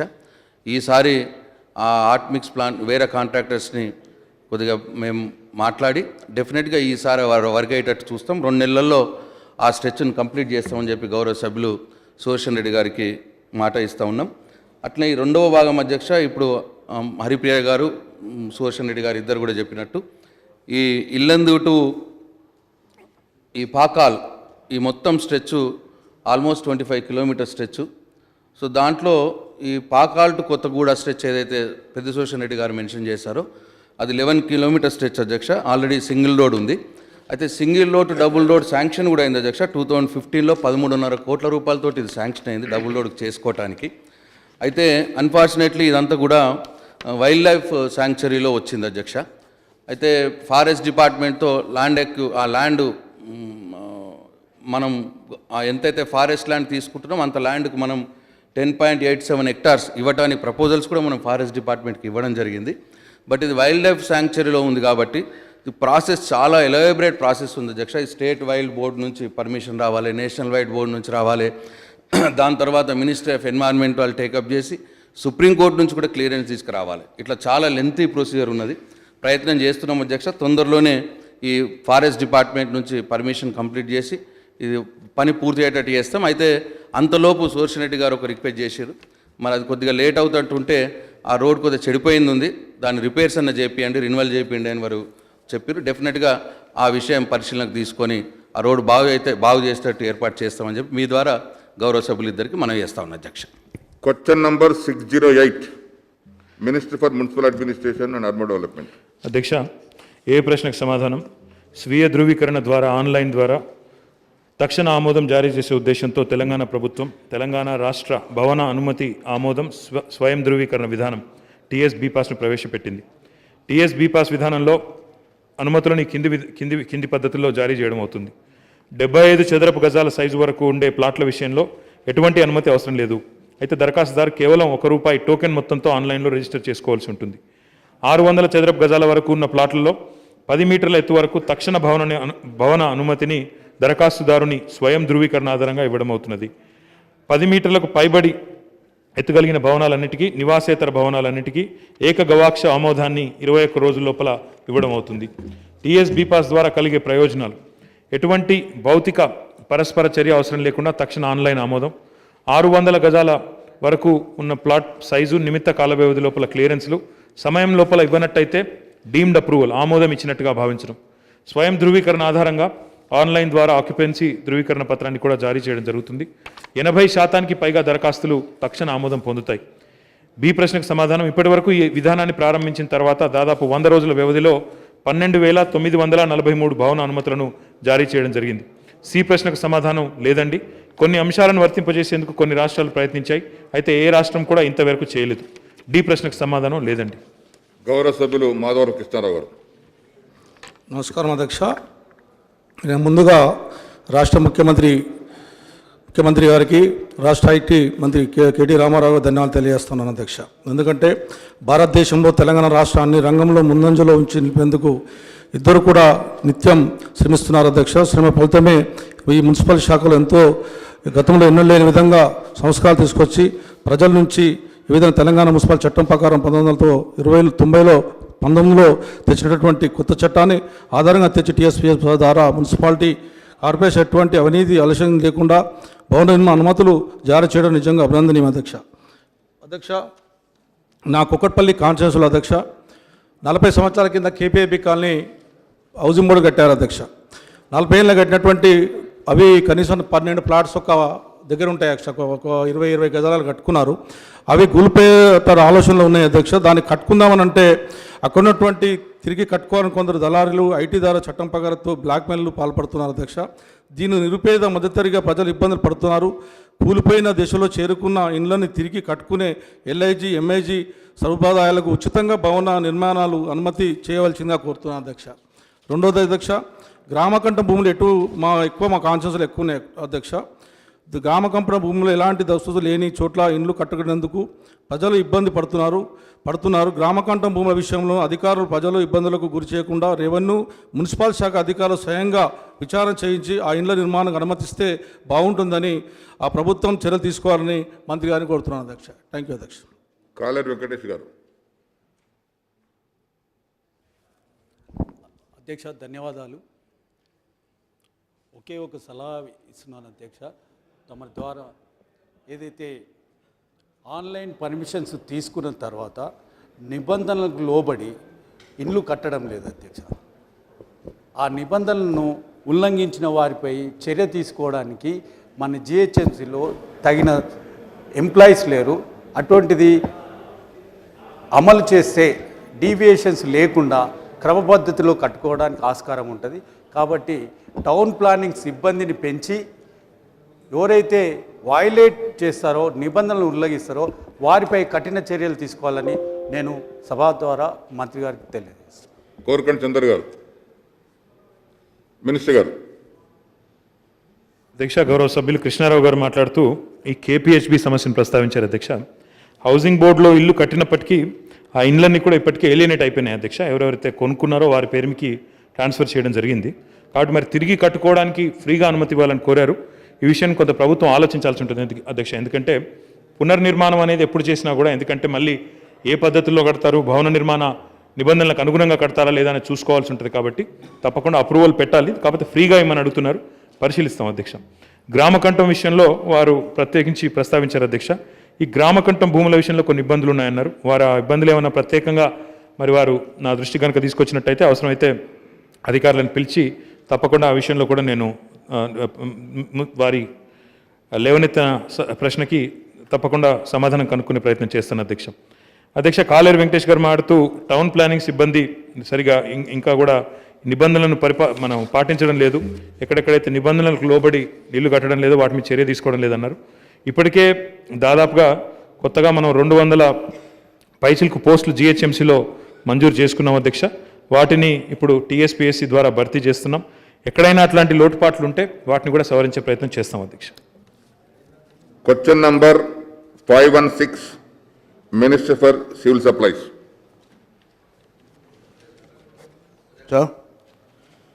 ఏ ప్రశ్నకు సమాధానం అవునండి, ప్రతిపాదన ప్రభుత్వ పరిశీలనలో ఉన్నది. బి ప్రశ్నకు సమాధానంగా అవునండి, 9,41,641 దరఖాస్తులు వచ్చాయి. వాటిలో అర్హత ప్రకారం 3,59,974 ఆహార భద్రత కార్డులు జారీ చేయడం అనేది, 92,890 దరఖాస్తులను తిరస్కరించడమైనది. మిగిలిన 4,88,770 దరఖాస్తులు ప్రాసెస్లో ఉన్నాయి అధ్యక్ష. గడ్డిగారి విఠల్ రెడ్డి గారు. అధ్యక్షుల వారికి ధన్యవాదాలు. కరోనా సమయంలో రేషన్ కార్డు లేని వారికి, వలస వచ్చిన కార్మికులకు వారికి ఉచిత బియ్యం సరఫరా 3 months కూడా జారీ చేయడం జరిగింది. అదేవిధంగా వాళ్ళకు 1,500 రూపాయలు ఖర్చు కూడా ఇవ్వడం జరిగింది. మరి దీనికి గౌరవ ముఖ్యమంత్రి గారికి, సివిల్ సప్లై శాఖ మంత్రికి ధన్యవాదాలు చెప్తూ, మరి అధ్యక్ష, ముఖ్యంగా మా జిల్లాలో, నిర్మల్ జిల్లాలో ప్రత్యేకించి మా ముదోల్ తాలూకాలో వ్యవసాయం చాలా తక్కువ, ఇరిగేషన్ చాలా తక్కువ, వరి పంట కూడా చాలా తక్కువనే పండుతుంది. అందువల్ల పేద ప్రజలకు రేషన్ బియ్యం కొనడానికి చాలా ఇబ్బంది పడుతున్నారు. మరి ఇప్పటికే సుమారు మా జిల్లాలో 8,000 అప్లికేషన్స్ రేషన్ కార్డ్స్ ఇవ్వమని చెప్పేసి పెండింగ్లో ఉన్నాయి. దాంట్లో 4,000 అప్లికేషన్స్ మా ముదోల్ నియోజకవర్గం సంబంధించి. అయితే ఈ మధ్యనే సివిల్ సప్లై డిపార్ట్మెంట్ నిర్మల్ జిల్లా వారు సుమారు అంటే ఇల్లీగల్గా ఉన్న రేషన్ కార్డ్స్ ఒక 15,000ను డిలీట్ చేయడం జరిగింది. అంటే దాంట్లో అన్యాయం ఎవరు చేయలేదు. వారికి అంటే మైగ్రేషన్ అయిన వారికి, ఎంప్లాయీస్ ఉన్న వారికి, డెత్ పర్సన్స్కి ఇట్లా 14 కారణాల వల్ల 15,000 కార్డ్స్ డిలీట్ చేయడం జరిగింది. మరి ఇప్పుడు కొత్తగా రేషన్ కార్డ్స్ ఇచ్చిన ప్రభుత్వానికి ఎటువంటి బర్డన్, ఫైనాన్షియల్ బర్డన్ ఉండదు. అందువల్ల 15,000 కార్డు తీసేశారు. దాంట్లో ప్రస్తుతం ఉన్న 8,000 కార్డులను కొత్త వారికి ఇస్తే బాగుంటుందని చెప్పేసి ప్రజలందరూ కూడా కోరుతున్నారు. మీ ద్వారా గౌరవ ముఖ్యమంత్రి గారికి, గౌరవ సివిల్ సప్లై శాఖ మంత్రికి విన్నపిస్తాం. మా జిల్లాకు మరి ఇంకా కావలసిన 8,000 నుంచి 10,000 రేషన్ కార్డ్స్ ఇవ్వాలని చెప్పి మీకు కోరుతున్నాము. మరి ముఖ్యమంత్రి గారు మరి చాలా దయగలవారు, పేద ప్రజల బాధ గురించి ఎప్పుడు ఆలోచిస్తారు. అందువల్ల దీన్ని తక్షణమే నిర్ణయం చేయాలని చెప్పి మేము అనిస్తాం. థ్యాంక్ యూ, ధన్యవాదాలు. రఘునందనరావు గారు. అధ్యక్ష, ధన్యవాదాలు. అధ్యక్ష, ఒక చిన్న సప్లిమెంటరీ క్వశ్చన్ దీనికి.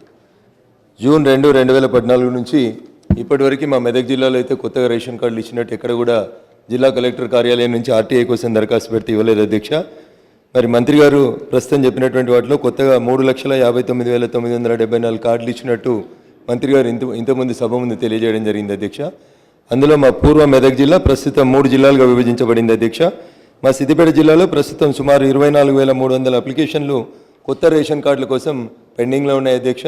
అందులో మా దుబ్బాక నియోజకవర్గం నుంచి 9,700 అప్లికేషన్లు కొత్త రేషన్ కార్డుల కోసం పెండింగ్లో ఉన్నాయి అధ్యక్ష. వీటిని ఏమైనా క్లియర్ చేస్తారా, చేస్తే ఏ కాలంలోపు చేస్తారనే దానికి సంబంధించి మంత్రి గారి నుంచి స్పష్టమైనటువంటి సమాధానాన్ని తమరి ద్వారా ఆశిస్తున్నాం అధ్యక్ష. అంజయ్ యాదవ్ గారు. అధ్యక్ష ధన్యవాదాలు. ప్రభుత్వం కొత్త అర్హులకు కొత్త కార్డులు ఇవ్వడానికి సంకల్పించింది కాబట్టి విధి విధానాలు నిర్ణయించి రీసర్వే జరిపించి అర్హులందరికీ కొత్త కార్డులు ఇస్తే చాలా సంతోషం అధ్యక్ష. చాలామంది బీదవారు ఎస్సీ ఎస్టీలు 4-5 సంవత్సరాల నుంచి కార్డు లేక చాలా ఇబ్బంది పడుతారు, ఇప్పించాలని కోరుతున్నా. ఇంకోటి మీ ద్వారా గౌరవ మంత్రి గారిని కోరిందంటే చాలా గ్రామ పంచాయతీలు ఏర్పడ్డాయి, కొత్త గ్రామ పంచాయతీలు ఏర్పడ్డాయి అధ్యక్ష. చాలా 3 కిలోమీటర్లు 4 కిలోమీటర్ల దూరాలు ఉన్నాయి. దాని కొత్త గ్రామ పంచాయతీలకు చిన్నగా కుగ్రామాలనే పెద్ద సంఖ్యలు ఉంటే వాళ్ళు కూడా కొత్త రేషన్ షాపులు తెరిపించాలని మంత్రి గారిని మంజూరు చేసి శాంక్షన్ చేసి అది స్థాపించాలని కోరుతున్నాను. జనాబ్ బలాలా సాబ్. स्पीकर साहब, मिनिस्टर साहब ने अपने रिप्लाई में कहा कि गुज़िश्ता 9,41,641 एप्लीकेशन बुलाए थे, जिसमें से 3,59,974 रिजेक्ट हुए और ये बैलेंस अंडर प्रोसेस है. ये पिछले 3 साल से यही अंडर प्रोसेस है साहब. 3 साल से इसका कोई समाधान नहीं हुआ. तो मैं आपके ज़रिए मिनिस्टर साहब से कहूँगा कि इसका समाधान करिए और नए एप्लीकेशंस परसों सीएम साहब के अनाउंसमेंट के बाद नए एप्लीकेशंस का ऑनलाइन स्टार्ट हुआ है, वो एक्सेप्ट कर रहे हैं, उसका भी ले लें. और ख़ास तौर के ऊपर जो पिछले लॉकडाउन के अंदर जो गरीब लोग यहाँ सिटी के अंदर रहते थे, वो यहाँ पर जिसको राशन भी मिलता था, वो लोग अपने अपने गाँव को जाने से, लॉकडाउन में फंसे रहने से जो 3-3, 4-4 महीने तक राशन नहीं लिए, आज ये वापस जब शहर को आए और यहाँ से जब वो राशन लेना चाह रहे हैं तो यहाँ से क्लियर कह दिया जा रहा है कि आपका नाम राशन कार्ड कैंसिल हो गया, क्योंकि आप 3 महीने नहीं लिए राशन. और वो राशन नहीं लेने की वजह ये थी कि लॉकडाउन के अंदर वो लोग अपने अपने घरों को गए थे. इसकी वजह से उन लोग को तकलीफ़ आ रही है.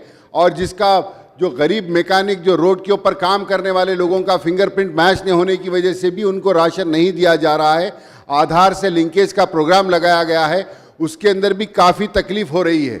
मैसेज एक कंज्यूमर को दुकान के पास, राशन शॉप के पास 4-4 घंटे तक भी ठहरा तो मैसेज नहीं आ रहा है फ़ोन के ऊपर.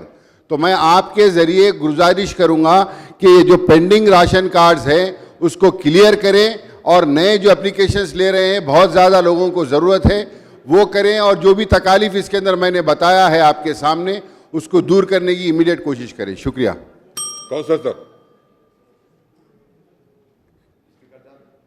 मैं आपके ज़रिए हुकूमत को बताना चाह रहा हूं कि पिछले 2017 से लेकर 2019 तक नए राशन कार्ड्स के एप्लीकेशन लिए गए थे, जिसके बाद पिछले 3 साल से लगातार जो एप्लीकेशन दिए गए उन एप्लीकेशंस की इंक्वायरी हुई, मगर आज तक कोई नए राशन कार्ड का कोई अमल में नहीं आया.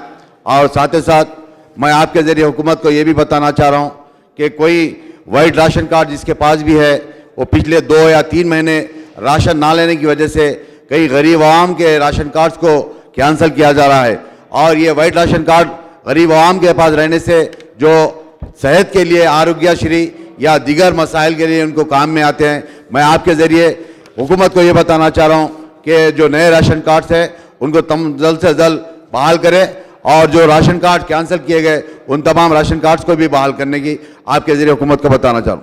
मिनिस्टर गाరు. అధ్యక్ష, గౌరవ సభ్యులు ఎక్కువ ప్రశ్న అడిగిన అధ్యక్ష, కొంచెం మాకు కూడా సమయం లేదు అధ్యక్ష. ఇది చాలా పేద వారికి సంబంధించి అధ్యక్ష. అధ్యక్ష, ఇది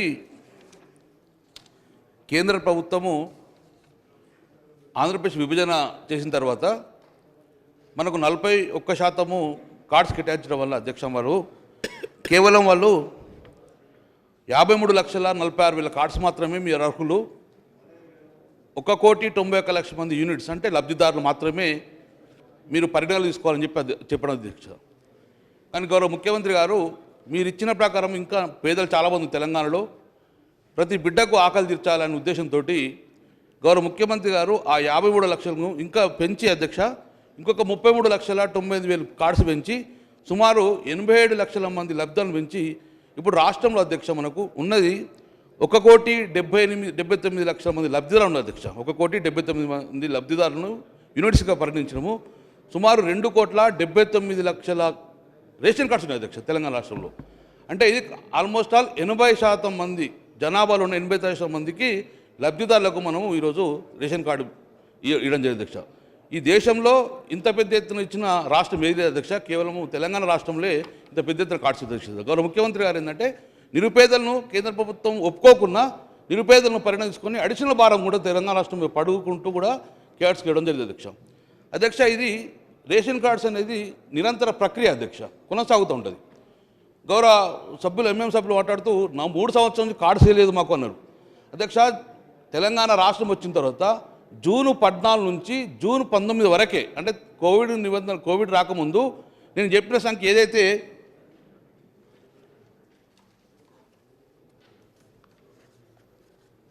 3,59,000 కార్డ్స్ అధ్యక్ష లాస్ట్ 19వ సంవత్సరం వరకు ఇవ్వడం జరిగింది అధ్యక్ష. గౌరవ సభ్యులు రఘునందన్ గారు మాట్లాడే అధ్యక్ష మా జిల్లాలో కొత్త కార్డ్స్ రాలేదు అని అధ్యక్ష. అధ్యక్ష మెదక్లో అధ్యక్ష ఈ గడిచిన 3 సంవత్సరాలలో కొత్త కార్డ్స్ 7,517 కార్డ్స్ ఇవ్వడం జరిగింది అధ్యక్ష. ఈ 3 సంవత్సరాలలో పెండింగ్ అధ్యక్ష 4,411 పెండింగ్ ఉన్నాయి అధ్యక్ష. గౌరవ సభ్యులు రఘునందన్ అడిగినట్టు వారికి ఆ డాటా కూడా పంపిస్తుంది అధ్యక్ష. ఏ జిల్లా ఏ మండలంలో ఏ గ్రామంలో ఎన్ని కార్డ్స్ ఇవ్వడం జరిగింది అధ్యక్ష. ఇది నిరంతర ప్రక్రియ అధ్యక్ష, ఇప్పుడు ప్రభుత్వం అడ్డుకోదు, ఎక్కడ ఆపదు అధ్యక్ష. కేవలము మనం లాస్ట్ ఇయర్ కరోనా ఉండడం వల్ల మనం కాన్సన్ట్రేషన్ ఎంతగా బియ్యం పంపిణీ మీద కాన్సన్ట్రేషన్ తప్ప కానీ ఎక్కడ కూడా కొత్త రేషన్ కార్డు ఇచ్చే పరిస్థితి లేదు. కానీ ప్రభుత్వం కూడా మళ్ళీ ఆలోచిస్తుంది అధ్యక్ష, కొత్త కార్డ్స్ డెఫినెట్ ఇచ్చేందుకు ఆలోచన ఉన్నది, అది నిరంతర ప్రక్రియ అధ్యక్ష. గౌరవ బలాల సభ్యులు మాట్లాడారు. గౌరవ మన నగరంలో ఇంకొక సమస్య ఇంకొకటి అడిగాడు, సిద్దిపేటలో కూడా మాకేం లేదని చెప్పారు అధ్యక్ష. కొత్త కార్డ్స్ సిద్దిపేటలో 10,336 కార్డ్స్ ఈ 3 సంవత్సరాలు అధ్యక్ష. అందులో రిజెక్ట్ అయిన అధ్యక్ష పెండింగ్ ఉన్నాయి 7,850 పెండింగ్ ఉన్నాయి అధ్యక్ష. డెఫినెట్గా పెండింగ్ అని కూడా పరిశీలిస్తాం అధ్యక్ష. నిజమైన అర్హులు ఉంటే గిట్ట డెఫినెట్గా will issue the new cards అధ్యక్ష. అధ్యక్ష గౌరవ సభ్యులు బలాల గారు ఉన్న వారు మాట్లాడినట్టు అధ్యక్ష హైదరాబాద్లో కొత్త కార్డ్స్ అధ్యక్ష గత 3 సంవత్సరాల్లో హైదరాబాద్ నగరంలో ఇచ్చినాయి 44,734 కార్డ్స్ ఇవ్వడం అధ్యక్ష. ఇంకా పెండింగ్ ఉన్నాయి అధ్యక్ష 97,981 కార్డ్స్ ఇక పెండింగ్ ఉన్నాయి అధ్యక్ష. ఇవి एक मिनट बात करो, एक मिनट बात करें तो आप पूछा हम आंसर देने के लिए मौका भी दो अध्यक्ष. అధ్యక్ష ఈ ప్రతి ఇయర్ కూడా నిరంతర ప్రక్రియ చేస్తుంటే లాస్ట్ ఇయర్ మొత్తం కరోనా వల్ల కూడా మనం కొత్త కార్డ్స్ ఇష్యూ చేయలేకపోయిన అధ్యక్ష. ఎందుకంటే మన కాన్సెప్ట్ అంతా కూడా డిస్ట్రిబ్యూషన్ ఆఫ్ రైస్ మీద కరోనా కంట్రోల్ మీద ఉన్నది తప్ప కానీ ఎక్కడ కూడా కొత్త కార్డ్స్ ఇచ్చే ఆలోచన లేదు అధ్యక్ష. ఇప్పుడు మాత్రము ఆ పెండింగ్ అన్నీ కూడా క్లియర్ చేసుకునేందుకు త్వరలోనే ఈ ఇయర్ వెరిఫై చేస్తాం అధ్యక్ష. వెరిఫై టీం అధ్యక్షగా ఈ ఇయర్ నుంచి మనం వెరిఫై చేసుకొని నిజమైన అర్హుంటే మొత్తం ప్రతి ఒక్కరికి తెల్ల కార్డు ఇచ్చేందుకు ఈ ప్రభుత్వం ఆలోచిస్తుంది అధ్యక్ష. అధ్యక్ష క్యాన్సల్ 3 నెలల్లో మీరు రేషన్ తీసుకోకపోతే క్యాన్సల్ ఆటోమేటిక్ అధ్యక్ష. ఇది నిజమైన లబ్ధిదారుడు ప్రతి నెల కూడా వారు ఆ బియ్యం వచ్చి తీసుకెళ్తారు అధ్యక్ష. 1 నెల 2 నెలలు 3 నెలలు తీసుకోపోలేదంటే ఆటోమేటిక్గా ఆ మనిషి చనిపోయిన భావిస్తారు. లేకపోతే ఆ మనిషి ఇంట్రెస్ట్ లేని అధ్యక్ష బియ్యం తీసుకో ఆలోచన లేనప్పుడు అధ్యక్ష బియ్యం తీసుకుని ఆలోచన ఉన్నప్పుడు ఆటోమేటిక్గా 3 నెలల తర్వాత అది తీసేయబడుతుంది అధ్యక్ష. నిజంగానే మీరు వేరే ప్రాంతంలో వెళ్ళారంటే ఆ సమస్య తీసుకురాని డెఫినెట్గా we will verify and will issue again the card. Mike ले लो सर. 3 महीने तक अगर राशन नहीं लिया हो तो ऑटोमेटिक कार्ड कैंसिल हो जाता. आप बोल रहे हैं बात सही है, लेकिन 3 महीने के बाद जब वो लॉकडाउन के बाद वापस आए हैं तो जब वही ऑफिसर उसको रेस्टोर तो कर सकता ना साहब.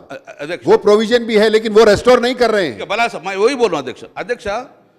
కరోనా కన్నా ముందు ఎప్పుడు కన్జంప్షన్ ఆఫ్ రైస్ అధ్యక్ష 70 to 72% మాత్రమే రైస్ డిస్ట్రిబ్యూట్ అవుతుంది అధ్యక్ష.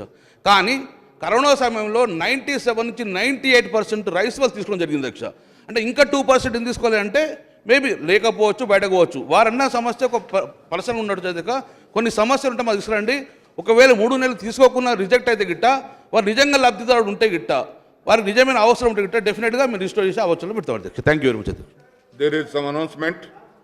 I am to announce to the House that cut motions to the demands for grants for the budget 2021-22 will be received up to 2 p.m. on Monday, the 22nd March 2021. All the papers included in today's agenda are deemed to have been laid on the table of the House.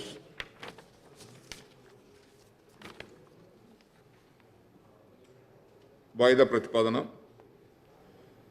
గౌరవనీయులు శ్రీ బట్టి విక్రమార్క మల్లు గారు మరియు ఇతరులు ఇచ్చిన petrol, diesel, gas మరియు నిత్యావసర వస్తువుల ధరల పెరుగుదలపై చర్చించాలని కోరుతూ ఇచ్చిన వాయిదా ప్రతిపాదనను తిరస్కరించమైనది.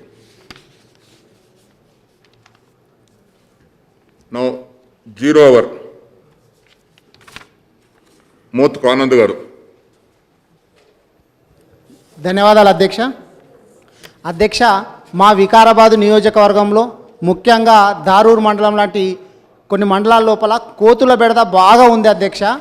పంట పొలాలకు వచ్చేసేసి పంట నష్టం చేయటమే కాకుండా ఇండ్ల మీదకి వస్తున్నది, పిల్లల చేతులలో ఏమైనా తినుబండారాలు ఉన్నా ఇండ్లకు వస్తున్నది. కాబట్టి నాకు తెలిసి నా ఒక్క నియోజకవర్గం లోపలనే కాకుండా ఇక్కడ ఉన్నటువంటి చాలామంది నియోజకవర్గాల లోపల ఈ కోతుల బెడద ఉంటుంది. కాబట్టి తమరి ద్వారా గౌరవ మంత్రి గారిని కోరేది ఏంటంటే ఈ కోతులకు సంబంధించిన ఏదో ఫుడ్ కోర్ట్స్ తీసుకొస్తామని చెప్పిండ్రు. ఇప్పటి వరకు మా వికారాబాద్ నియోజకవర్గంలో అయితే ఏం రాలేవు. కాబట్టి దయచేసి ఆ కోతుల బెడద నుంచి మాకు విముక్తి కలిగించాలని చెప్పి తమరి ద్వారా గౌరవ మంత్రి గారిని కోరుతా ఉన్నాను అధ్యక్ష. మినిస్టర్ గారు.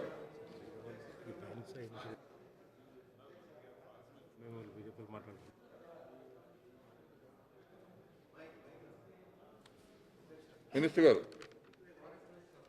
మైక్ రా. అధ్యక్ష, గౌరవ శాసనసభ్యులు కోతుల బెడద విషయం చెప్పడం జరిగింది, అది నోట్ చేసుకున్నాము. ఇది ఆల్రెడీ కోతుల రిహాబిలిటేషన్ సెంటర్ నిర్మల్లో మొన్ననే ఓపెన్ చేయడం జరిగింది. ఒక 3 కోట్ల రూపాయలు మరి ఇచ్చించి ఇది భారతదేశంలో 2 కోతులు రిహాబిలిటేషన్ సెంటర్స్, ఒకటి హిమాచల్ ప్రదేశ్లో ఒకటి ఉంది, నిర్మల్లో మొన్న స్టార్ట్ అయింది అధ్యక్ష. ఇది దాన్ని ఇంకా విస్తరింపజేయాలని చెప్పి మరి గౌరవ ముఖ్యమంత్రి గారు కూడా రివ్యూలో చెప్పడం కూడా జరిగింది. రేపు భవిష్యత్తులో 3-4 జిల్లాలకు ఒక సెంటర్ పెడితే ఈ మంకీస్ను మనము సంతానోత్పత్తి తగ్గించడానికి ప్రయత్నం చేసి ఆ యొక్క కోతుల బెడదను నివారణ చేయడానికి ప్రయత్నం చేస్తాం అధ్యక్ష. గౌరవ మినిస్టర్ గారు 500 రూపాయలు ఒక కోతి పట్టిస్తే 500 రూపాయలు దాన్ని తీసుకోవడం జరుగుతుంది. 500 రూపీస్ గ్రామ పంచాయతీ నుంచి మున్సిపల్ పరిధిలో కూడా 500 రూపాయలు ఒక్క మంకీ పట్టిస్తే వాళ్ళకి డబ్బు కూడా ఇవ్వడం జరుగుతుంది. మినిస్టర్ గారు, ఇది 0 అవర్ నోట్ చేసుకోండి, సమాధానం రైట్గా పంపించండి.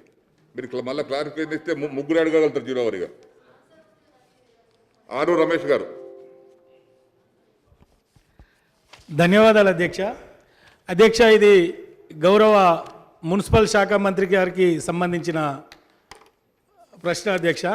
అధ్యక్ష, సమైక్య రాష్ట్రంలో గత పాలకులు ఆలోచన లేకుండా సిటీని ఆనుకొని ఉన్న మడికొండ గ్రామంలో సిటీ డంపింగ్ యార్డ్ పెట్టడం జరిగింది అధ్యక్ష. ఈ డంపింగ్ యార్డ్ వల్ల వర్షాకాలంలో వర్షం వచ్చినప్పుడు దిగువనున్న చెరువులో చెడు నీరు చేరడంతో పాటు చేపలు చావడం లేదా డ్రింకింగ్ వాటర్లో ఇబ్బందికరమైన పరిస్థితి ఉంటుంది అధ్యక్ష. మరి అదేవిధంగా స్మోక్ వల్ల ఇతరత్ర చుట్టూ ఉన్న గ్రామాల్లో ఇబ్బంది జరుగుతున్నది. కాబట్టి తమరి ద్వారా గౌరవ మున్సిపల్ శాఖ మంత్రి గారికి నేను ప్రత్యేకంగా ధన్యవాదాలు తెలియజేస్తున్నా అధ్యక్ష. ఆ డంపింగ్ యార్డ్ మోడలైజేషన్ కోసం గతంలో అనేక పర్యాయాలు రిప్రజెంటేషన్ చేసినాం. మంత్రి గారు పెద్ద మనసుతో మరి జర్మనీ లేదా జపాన్ కంపెనీలు వంటి పెద్ద కంపెనీలను అక్కడికి తీసుకొచ్చి ఆ డంపింగ్ యార్డ్ సమస్య తీరుస్తానని చెప్పి ఉన్నారు. మరి దయచేసి మా నియోజకవర్గంలో ఉన్న మడికొండ ప్రాంత ప్రజలకు ఇబ్బంది లేకుండా ఆ డంపింగ్ యార్డ్ సమస్య పరిష్కారం చేసే విధంగా మరి మంత్రి గారికి సమయం ఇచ్చి దయచేసి ఈ సభ నుండే చెప్పే విధంగా సహకరించమని తమరిని వేడుకుంటూ గౌరవ మంత్రి గారు దయచేసి సమాధానం చెప్పగలరు. మినిస్టర్ గారు సమాధానం ఇప్పుడు చెప్పరు, రైట్గా పంపిస్తారు మీకు. అధ్యక్ష, గౌరవ సభ్యులు వర్ధనపేట శాసనసభ్యులు ఆరూరు రమేష్ గారు మడికొండలో ఉన్న డంపింగ్ యార్డ్ సమస్య ప్రస్తావించారు అధ్యక్ష. ఇప్పటికే ఈ విషయంలో ప్రభుత్వం కార్యాచరణ ప్రారంభించింది. మీరు సూచించినట్టు వారికి లిఖితపూర్వకంగా సమాధానం ఇస్తాను అధ్యక్ష. ముత్తిరెడ్డి యాదగిరెడ్డి గారు. ధన్యవాదాలు అధ్యక్ష. జనగామ పట్టణము అటు హైదరాబాద్కు ఇటు వరంగల్కు మధ్యలో ఉంటుంది అధ్యక్ష. పట్టణం మధ్యలోకి వెళ్ళిపోయే రోడ్డు ఇప్పుడు NHAI వారు బైపాస్ వేసిన అందుచేత మధ్యలోకి వెళ్ళే రోడ్డును వదిలేసింది అధ్యక్ష చేయటం. బాగా గుంతలు పడి బాగా ఇబ్బంది పడుతుంది. దానికి వదిలేందుకు దీనికి ఒక అవసరం 7.5 కోట్లు రాష్ట్ర ప్రభుత్వం వారికి ఎస్టిమేషన్ ఇస్తే 4 కోట్లే రిలీజ్ చేసిన అధ్యక్ష. దాంట్లో కొంతమేరకి 60% రోడ్ అయింది, ఇంకా 40% రోడ్డు కాలేదు అధ్యక్ష. ఆ 60% రోడ్డును కూడా కాంట్రాక్టరు ఆర్ఎన్ కన్స్ట్రక్షన్ అనే కాంట్రాక్టరు అధ్వానంగా వేసిండు అధ్యక్ష. నేను దాన్ని నా ఇంటి ముందుకెళ్ళిపోతుంది అధ్యక్ష, నేను ఉండే నివాసం ముందుకెళ్ళిపోతుంది. అందుకని ఎప్పుడు టౌన్ వాళ్ళు ఎప్పుడు నా దగ్గరకు వచ్చి పేచి పెట్టాం, ఆ రోడ్డు సరి చేయించాలి, సరిగా వేయాలని చెప్తే సంబంధ అధికారులకు నేను ఇన్ఫామ్ కూడా చేసిన అధ్యక్ష. రైటింగ్ ద్వారా ఇన్ఫామ్ చేసిన అధ్యక్ష. ఆయన ఇప్పటివరకు ఏం చల్లడం లేదు. కాక ఈ సంబంధిత ఈ గారు ఏమన్నారు, దీన్ని తప్పకుండా మళ్ళీ చేయిస్తాను, సరైన పద్ధతిలో చేయిస్తానని చెప్పి కల్వర్ట్ వేస్తే దానిపైన 5 ఇంచుల సిమెంట్ వేసిన అధ్యక్ష. CC 1 ఫీట్ అయితే 5 ఇంచుల హెవీ వెహికల్స్ పోతే పగిలిపోద్ది అధ్యక్ష. అది కూడా వారు అంతా నేను చేయిస్తానని చెప్పుకుంటూ బిల్ చేసి 2 కోట్ల రూపాయలు కూడా ఇచ్చేసిన అధ్యక్ష. సరి చేస్తానని చెప్తూ చేయకుండా బిల్లు కూడా చేసి 2 కోట్లు ఇచ్చేసి ఇదేంటో అంటే నేను ట్రాన్స్ఫర్ అయిపోతున్నా అని చెప్పి పోయింది అధ్యక్ష. అంత నిర్లక్ష్యం జరిగింది అధ్యక్ష. తక్షణమే దాంట్లో 4 crores అదనంగా మున్సిపల్ మధ్యలోకి వెళ్ళిపోతుంది కాబట్టి, అంటే టౌన్ మధ్యలోకి వెళ్ళిపోతుంది కాబట్టి 4 crores తక్షణమే దానికి రిలీజ్ చేసి ఆ రోడ్డు వేయించిన అధ్యక్ష. టౌన్ అంతా ఎప్పుడు సఫర్ అవుతుంది అధ్యక్ష. ఒకటి ఇంకోటి అధ్యక్ష, జనగామ టు చేర్యాల పూర్తి రోడ్డు పూర్తి శిథిలమైంది అధ్యక్ష. అది మన R&B శాఖ సంబంధించిన అధ్యక్ష. జనగామ నుంచి చేర్యాల వెళ్ళే రోడ్డు మనిషి నడిచినట్టు నడవాల్సి వస్తుంది, వెహికల్స్ మనుషులు నడిచినట్టు నడవాల్సి వస్తుంది అధ్యక్ష. పూర్తిగా గుంతలమైపోయినాయి, ఆ వర్షాలకు బాగా పాడైపోయినాయి అధ్యక్ష. దాన్ని కూడా తక్షణమే రిపేర్ చేయించాలని చెప్పి అప్పీల్ చేస్తున్నాను అధ్యక్ష. అట్లనే ముష్యాల నుంచి మద్దూరు మన ముఖ్యమంత్రి గారు మండల్ టు మండల్ పెద్ద రోడ్లు అన్ని శాంక్షన్ చేశారు అధ్యక్ష. నా దగ్గర కూడా చేసింది అధ్యక్ష, 1.5 సెకండ్ అధ్యక్ష. ముష్యాల టు నర్మేట అంటే కరీంనగర్ పోయే రోడ్డుకి లింకప్ ఇచ్చిన అధ్యక్ష. Via Madduru mandal head quarter కదా శాంక్షన్ ఇచ్చింది, కానీ నిధులు Madduru to Narmeta head quarter పోయే రోడ్డుకు అటాచ్ చేసిండ్రు, రిలీజ్ చేసిండ్రు. ముష్యాల టు మద్దూరు రిలీజ్ చేయలేదు అధ్యక్ష. దయచేసి అది నిధులు రిలీజ్ చేస్తే మండల్ హెడ్ క్వార్టర్ వరకు ఆ రోడ్డు కూడా వేయడం జరుగుతుంది అధ్యక్ష. ధన్యవాదాలు అధ్యక్ష. మినిస్టర్ గారు. అధ్యక్ష, గౌరవ శాసనసభ్యులు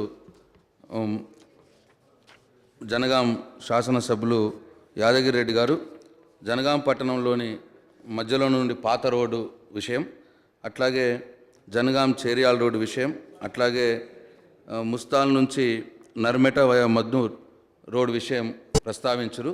వాటిని నోట్ చేసుకున్నాను అధ్యక్ష. వాటి సమస్య పరిష్కారానికి కృషి చేస్తాం అధ్యక్ష. విద్యాసాగర్ రావు గారు. అధ్యక్ష ధన్యవాదాలు అధ్యక్ష. SRSP నుంచి కాకతీయ కెనాల్ ఏదైతే పోతుందో అధ్యక్ష, నా నిజవర్గంలో డిస్ట్రిబ్యూటర్ 22 నుంచి 50 వరకు డిస్ట్రిబ్యూటర్లో నా ఆయకట్టు ఉంది అధ్యక్ష. కానీ ఆనాడు దాగిన ఈ డిస్ట్రిబ్యూటర్స్ కనుక ఆయకట్టు ఎక్కువ పెరిగింది, నీళ్ళు ఎక్కువ వస్తున్నాయి కనుక అధ్యక్ష ఏవైతే బిల్లుకున్నాయో భూములన్నీ పనికిరాని భూములన్నీ కూడా లెవెల్ చేసుకొని నీరు ఎక్కువ పెరిగింది కనుక చివరి గ్రామాలకు ఏవైతున్నదో ఇబ్రాంపట్నం మండల్ కానీ, మల్లాపూర్ మండల్ కానీ, మెట్పల్లి మండల్, అదేవిధంగా కురుట్ల మండల్లో చివరి గ్రామాల వరకు నీళ్ళంత లేవు అధ్యక్ష. ఇదివరకు కూడా చాలాసార్లు విన్నపం చేయడం జరిగింది. దాని మీద మీరు ప్రభుత్వాన్ని కోరుకున్నది ఒకటే, చివరి గ్రామాల వరకు ముఖ్యమంత్రి గారి ఉద్దేశం చివరి గ్రామం వరకు ఎకరాల వరకు నీళ్లు వారియాలనే ఉద్దేశంతో ఉన్నది కనుక చివరి గ్రామం వరకు నీళ్ళు వచ్చే విధంగా అధికారులను ఆదేశించాలని చెప్పి ఈ ద్వారా ముఖ్యమంత్రి గారిని కోరుతున్నాను అధ్యక్ష. మినిస్టర్ గారు. గౌరవ శాసనసభ్యులు విద్యాసాగరరావు గారు తన నియోజకవర్గమైన కోరుట్ల నియోజకవర్గంలో SRSP కాకతీయ కెనాల్ ద్వారా చివరి గ్రామాలకు నీరు రావాలన్న అంశం ప్రస్తావించడం జరిగిందా, నోట్ చేసుకున్నాం అధ్యక్ష. గౌరవ ముఖ్యమంత్రి గారికి తెలియజేస్తాం అధ్యక్ష. स्पीकर साहब, मैं आपके ज़रिए म्यूनसिपल मिनिस्टर साहब को ये बताना चाह रहा हूँ कि पिछले 15 दिन से शहर हैदराबाद के अंदर जो गार्बेज का इशू चल रहा है, आप देखते होंगे शहर हैदराबाद के अंदर हर इलाके के अंदर 15 दिन से जो गार्बेज लिफ्ट नहीं किया जा रहा है, जो डस्टबिन थे उन तमाम डस्टबिन को उठा दिया गया है। मगर मैं आपके ज़रिए हुकूमत को ये बताना चाह रहा हूँ कि आने वाला जो महीना है रमज़ान का महीना है, और मैं आपके ज़रिए ये भी बताना चाह रहा हूँ कि इस गार्बेज की वजह से जो हालात जो सेहत के पर जो बिगड़ते जा रहे हैं, मैं आपके ज़रिए हुकूमत को ये बताना चाह रहा हूँ कि जल्द से जल्द इसके ऊपर एक्शन ले, और ताकि ये ना बताए कि हम नोट किया गया और इसके ऊपर एक्शन लेने की ज़रूरत है। मैं आपके ज़रिए हुकूमत को बताना चाहूँ. మినిస్టర్ గారు. గౌరవ శాసనసభ్యులు హైదరాబాద్ సిటీలో గార్బేజ్ విషయంలో విషయం ప్రస్తావించిన అధ్యక్ష మున్సిపల్ మంత్రి గారికి విషయాన్ని తెలియజేస్తాం అధ్యక్ష, చర్యలు తీసుకోబడతాయి అధ్యక్ష. గౌరవ సభ్యులు బి గణేష్ గారు. అధ్యక్ష, నిజామాబాద్ నగరంలో ఒక ప్రాంతంలో నుంచి నిజాం సాగర్ కెనాల్ ప్రవహిస్తుంది అధ్యక్ష. అక్కడ శిథిలావస్థలో ఉన్నటువంటి ఒక పురాతనమైనటువంటి బ్రిడ్జ్ ఉంది అధ్యక్ష. అది వివిధ సందర్భాల్లో అధికారుల దృష్టికి మేము తీసుకొని వచ్చినాం. అది రిప్లేస్మెంట్ చేసి కొత్త బ్రిడ్జ్ కట్టాలని చెప్పినప్పుడు కూడా అది జరగలేదు. ఒకవేళ ఆ బ్రిడ్జికి ఏమైనా అయినట్టయితే చాలా మట్టుకు ఒక ఏరియా నిజామాబాద్ పట్టణంతో డిస్కనెక్ట్ అయిపోతుంది కాబట్టి వెంటనే దాని మీద చర్యలు తీసుకోవాలని చెప్పేసి తమ ద్వారా కోరుతూ, అదేవిధంగా బోధన్ రోడ్లో అరసపల్లి నుంచి సారంగపూర్ వరకు ఉన్నటువంటి ప్రాంతం చాలా యాక్సిడెంట్ ప్రోన్ ఏరియాగా మారింది అధ్యక్ష. దాన్ని 4 లేన్ చేయాలని చెప్పేసి నేను తమ ద్వారా ప్రభుత్వాన్ని కోరుతా ఉన్నాను అధ్యక్ష. కృష్ణమోహన్ రెడ్డి గారు, మినిస్టర్ గారు. నిజామాబాద్ శాసనసభ్యులు గణేష్ గుప్తా గారు ప్రస్తావించినటువంటి 2 అంశాలు అధ్యక్ష. నిజాంసార్ కెనాల్ పైన బ్రిడ్జు పురాతనమైందని చెప్పిండ్రు. ఇంకోటి బోధన్ రోడ్లో అర్సపల్లి టు సారంగపూర్ 4 లేన్ కావాలన్నారు. నోట్ చేసుకున్నాం అధ్యక్ష. కృష్ణమోహన్ రెడ్డి గారు. సాగునీటి రంగానికి ఈ బడ్జెట్లో 16,930 కోట్లు పెట్టినందుకు ప్రత్యేకంగా గౌరవ ముఖ్యమంత్రి గారికి, ఆర్థిక శాఖ మంత్రి గారి అందరికీ ధన్యవాదాలు. అదేవిధంగా దీనిలో భాగంగా రైతు కుటుంబాల తరపున గద్వాల గట్టు ఎత్తిపోతల పథకాన్ని కూడా ఈ అవకాశం ఇవ్వడం జరిగింది. గద్వాల నియోజక ప్రజల తరపున ప్రత్యేక ధన్యవాదాలు చెప్తాను. అదేవిధంగా జూరాల ప్రాజెక్టులో గేట్స్లో చాలా ప్రాబ్లమ్స్ ఉంది. అంటే తెలంగాణలో మొట్టమొదటిగా ప్రవేశించేది జూరాల ప్రాజెక్టులో గత 10 సంవత్సరాలకెళ్ళి ఆ గేట్స్లో ప్రాబ్లం ఉంది. ఆ గేట్స్ని రిపేర్ చేయాలని గతంలో కూడా నేను కోరడం జరిగింది. ఖచ్చితంగా చేపిస్తేనే కొంత అంటే ప్రాజెక్టులో సడన్గా ఫ్లడ్ వచ్చినప్పుడు ఆ గేట్స్ పని చేయకపోవడం వల్ల లాస్ట్ టైం కొంత ఇబ్బంది కలిగింది. ఈసారి దాన్ని రిపేర్ చేయాలని గౌరవ మీకు కోరుకోవడం జరుగుతుంది. అదేవిధంగా అంటే రియాప్టేషన్ జూరాల ప్రాజెక్ట్ కింద ముంపు గ్రామాలకు చాలా మటుకు అంటే 40 సంవత్సరాలు జూరాల ప్రాజెక్టు స్టార్ట్ అయ్యి ఇప్పటి వరకు ముంపు గ్రామాల్లో సరైన వసతులు కల్పించలేదు. కొంతమందికి పట్టాలు ఇవ్వడం కానీ అది కూడా జరగలేదు. నెట్టంపాడు ప్రాజెక్ట్ కానీ జూరాల ప్రాజెక్టు పునరావాస కేంద్రాల్లో వారికి దేవాలయాలు కానీ అదేవిధంగా చర్చిలు కానీ మస్జిద్లు కానీ ఏవి కట్టియలేదు. అవి ఖచ్చితంగా కట్టాలని మీ ద్వారా గౌరవ శాసనసభ్యులు కృష్ణమోహన్ రెడ్డి గారు జూరాల ప్రాజెక్టు ముంపు గ్రామాల గురించి అట్లాగే జూరాల ప్రాజెక్ట్ గేట్ల గురించి ప్రస్తావించడం జరిగింది అధ్యక్ష. నోట్ చేసుకున్నాం అధ్యక్ష.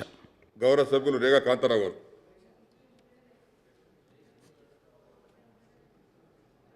ధన్యవాదాలు అధ్యక్ష. పినపాక నియోజకవర్గం ఇప్పుడిప్పుడే పారిశ్రామికంగా అభివృద్ధి చెందుతున్నటువంటి నియోజకవర్గం అధ్యక్ష. ఇది పూర్తిగా గిరిజన ప్రాంతం అయినప్పటికీ మరి తెలంగాణ రాష్ట్రం వచ్చిన తర్వాత అభివృద్ధిలో మరి ముందడుగు వేస్తూ ఉన్నటువంటి సందర్భంలో మరి భద్రాచలం వచ్చేటువంటి పుణ్యక్షేత్రానికి వచ్చేటువంటి భక్తులతో పాటుగా ఐటీసీ అదేవిధంగా Singareni heavy water plant Bhadradri power plant వచ్చేటువంటి వాహనాలతో బాగా రద్దీగా ఉంటా ఉన్నది అధ్యక్ష. భద్రాచలం నుండి వచ్చేటువంటి NH 30 నుండి 163 జాతీయ రహదారికి మధ్యలో ఉన్నటువంటి 150 కిలోమీటర్ల రహదారిని 4 లైన్గా అభివృద్ధి చేసినట్టయితే ఈ వాహనాల రద్దీ నుండి ప్రతిరోజు వచ్చేటువంటి వాహనాల వల్ల యాక్సిడెంట్ గురై చాలామంది అభాగ్యులు మరి ప్రాణాలు కోల్పోతూ ఉన్నారు అధ్యక్ష. దానివల్ల ఇబ్బందులు ఏర్పడతా ఉన్నాయి కనుక 4 లైన్లు మరి రోడ్డుగా అభివృద్ధి చేయాలని చెప్పేసి మరి తమరి ద్వారా సంబంధిత మంత్రివర్యుల్ని కోరుతా ఉన్న అధ్యక్ష. మినిస్టర్ గారు. అధ్యక్ష, గౌరవ శాసనసభ్యులు రేగా కాంతారావు గారు ఈ NH 30 అండ్ NH 163 మధ్యలో గల రోడ్ని అభివృద్ధి చేయమని ప్రస్తావించడం జరిగింది. నోట్ చేసుకున్నాను అధ్యక్ష. గౌరవ సభ్యులు మనోహర్ రెడ్డి గారు. అధ్యక్ష ధన్యవాదాలు. SRSP ద్వారా కాకతీయ కాలం సంబంధించి మా నియోజకవర్గంలో వచ్చేటువంటి 2 డిస్ట్రిబ్యూటర్లు ఉన్నవి, D83, 86. వీటి ద్వారా దాదాపు 2 లక్షల ఎకరాలు సాగునీరు అందాల్సిన అవసరం ఉంది. కానీ ప్రస్తుతం అత్యంత ముఖ్యమైనటువంటి దశలో ఉన్నటువంటి వరి పైరు కానీ ఇతర పంటలకు కానీ నీరు అందట్లేదు. కాలువ చివరి భూమిలోకి నీళ్ళు రావట్లేదు.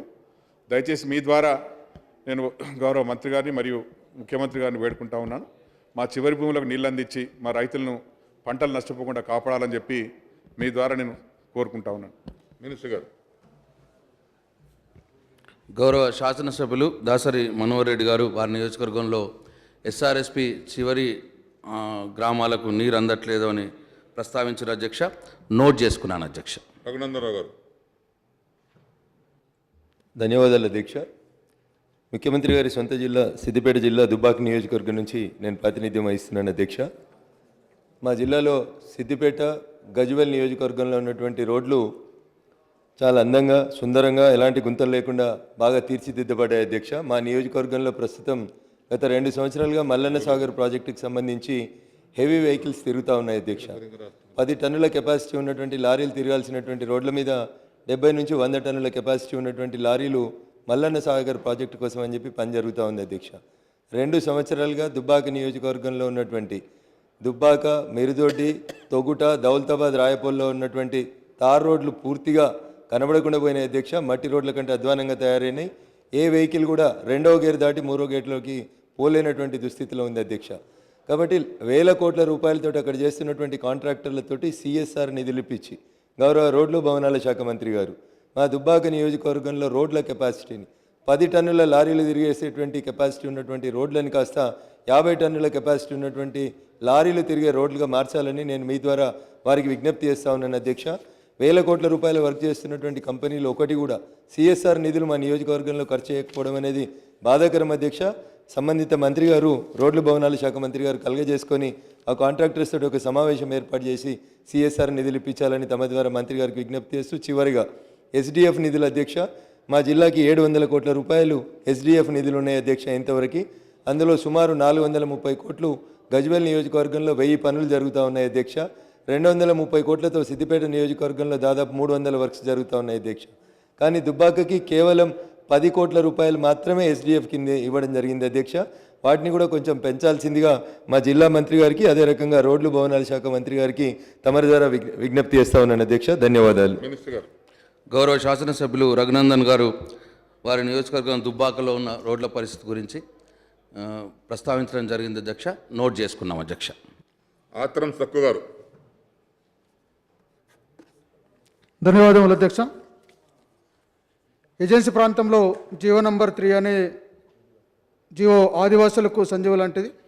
అలాంటి జియోను సుప్రీంకోర్టు కొట్టివేయడం ద్వారా ఆదివాసీ ప్రాంత నిరుద్యోగులకు తీవ్ర నిరాశ నిస్పృహకు గురి చేసింది. అయినా ఆదివాసీ ప్రాంతాలపైన అదేవిధంగా ఆదివాసుల హక్కుల చట్టాలపైన గౌరవం ఉన్నటువంటి గౌరవ ముఖ్యమంత్రి గారు రివ్యూ పిటిషన్ వేసిన రివ్యూ చేయడంలో ఆలస్యం జరుగుతున్న ఈ తరుణంలో ఉద్యోగ ఉపాధ్యాయ నియామకాలు అదేవిధంగా ప్రమోషన్లలో ఇబ్బంది జరుగుతున్నది. కాబట్టి మీ ద్వారా గౌరవ ముఖ్యమంత్రి గారిని ప్రార్థిస్తూ జియో నంబర్ 3ని చట్టబద్ధత కల్పించుటకు అసెంబ్లీలో తీర్మానం చేసి ఆదివాసీ నిరుద్యోగులను కాపాడాలని కోరుతూ ప్రార్థిస్తున్నాను సార్. మినిస్టర్ గారు.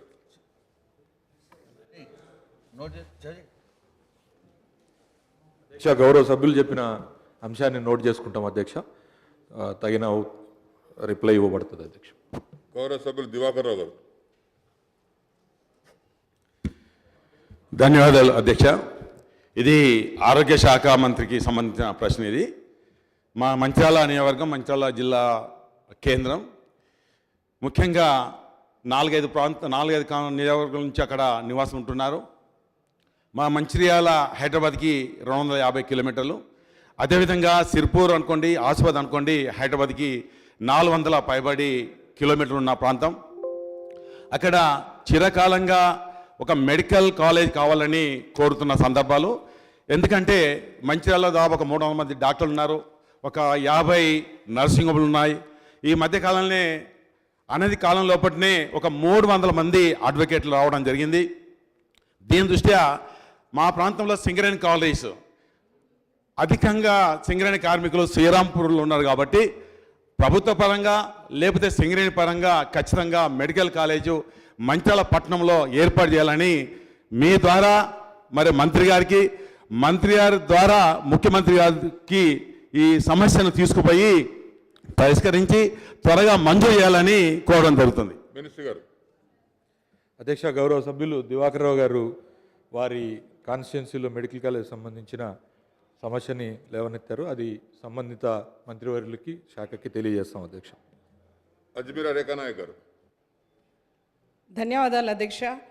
నా కాన్స్టిట్యున్సీ 3 జిల్లాల్లో ఉంది అధ్యక్ష. మరి జన్నారాం అనేది మంచిర్యాల జిల్లాకు వస్తుంది అధ్యక్ష. అక్కడ చెరువు కబ్జా అవ్వడం జరిగింది గత ప్రభుత్వాల్లో. మరి ఆ సర్వే నంబర్ 400 అధ్యక్ష. అక్కడ రైతులకి అన్యాయం జరుగుతుంది. ఎందుకంటే వాళ్ళు ఇప్పుడు ప్లాటింగ్ చేస్తున్నారు దాని మీద. మరి మీ ద్వారా నేను అధికారులకు కోరుకోవడం ఏంటంటే ఇక్కడ నుంచి ఖచ్చితంగా ఆ చెరువు మరి కబ్జా గురి కాకుండా చూడాలి. అలాగే అన్ని మండలాల్లో డబుల్ బెడ్రూమ్ హౌసెస్ మనం కన్స్ట్రక్షన్ చేసాం, కానీ జన్నారాంలో గవర్నమెంట్ ల్యాండ్ కూడా వాళ్ళు కబ్జా చేసుకున్నారు, ప్లాటింగ్ చేస్తున్నారు అధ్యక్ష. అక్కడ భూమి లేక డబుల్ బెడ్రూమ్ కన్స్ట్రక్షన్ కావట్లేదు. మీ ద్వారా మరి నేను మంత్రులను కోరుకుంటున్నాను, ఖచ్చితంగా ఆ మండలానికి న్యాయం చేయాలి. మినిస్టర్ గారు. గౌరవ సభ్యురాలు రేఖా నాయక్ గారు లేవనెత్తిన అంశాన్ని కన్సర్న్ మంత్రివర్యులకు తెలియజేసి నెసరీ యాక్షన్ తీసుకుంటాం అధ్యక్ష. మంత్రి గారు ఇక్కడే ఉన్నారు. గౌరవ సభ్యులు రాజేందర్ రెడ్డి గారు. ధన్యవాదాలు అధ్యక్ష. నారాయణపేట జిల్లా చేసి వీడికి 2 సంవత్సరాలు అయింది అధ్యక్ష. రోడ్స్ అండ్ బిల్డింగ్స్ మినిస్టర్ గారు నేను కోరుకునేది ఏంటంటే, మా గవర్నమెంట్ ఆఫీసెస్ కన్స్ట్రక్షన్ ఇంతవరకు ఫౌండేషన్ కూడా వేయలేదు. అది కలెక్టర్ ఆఫీస్ కావచ్చు, ఎస్పీ ఆఫీస్ కావచ్చు. అది దయచేసి వీటికి నేను లాస్ట్ అసెంబ్లీలో కూడా వీటికి 5 సార్లు మాట్లాడిన అధ్యక్ష. దాని గురించి నోట్ చేసుకుంటున్నారు కానీ అది మళ్ళీ ఇంప్లిమెంట్ ఎందుకు అవుతలేదో తెలుస్తలేదు. అట్లే డిస్టిక్ పోస్టులది కూడా మాకు ప్రాబ్లం ఉంది అధ్యక్ష. అందరూ కూడా ఇన్ఛార్జ్లు అని చెప్పి మహబూబ్ నగర్ నుంచి నారాయణపేటకు వచ్చి ఈడ వచ్చి పనిచేస్తున్నారు. మాకు చాలా అంటే చాలా ఇబ్బంది ఉంది. దయచేసి చాలా సీరియస్గా ఇది తీసుకొని ఈ బడ్జెట్లో దాన్ని ఇచ్చేసి స్టార్ట్ చేయాలని చెప్పి కూడా ఫైనాన్స్ డిపార్ట్మెంట్ నుంచి క్లియరెన్స్ తీసుకొని ఆ పోస్టులన్నీ కూడా మంజూరు చేయాలని చెప్పి సంబంధిత అధికారులకు మీ ద్వారా సంబంధిత శాఖకు మీ ద్వారా నేను తెలియజేస్తున్నా అధ్యక్ష. Thank you. మినిస్టర్ గారు.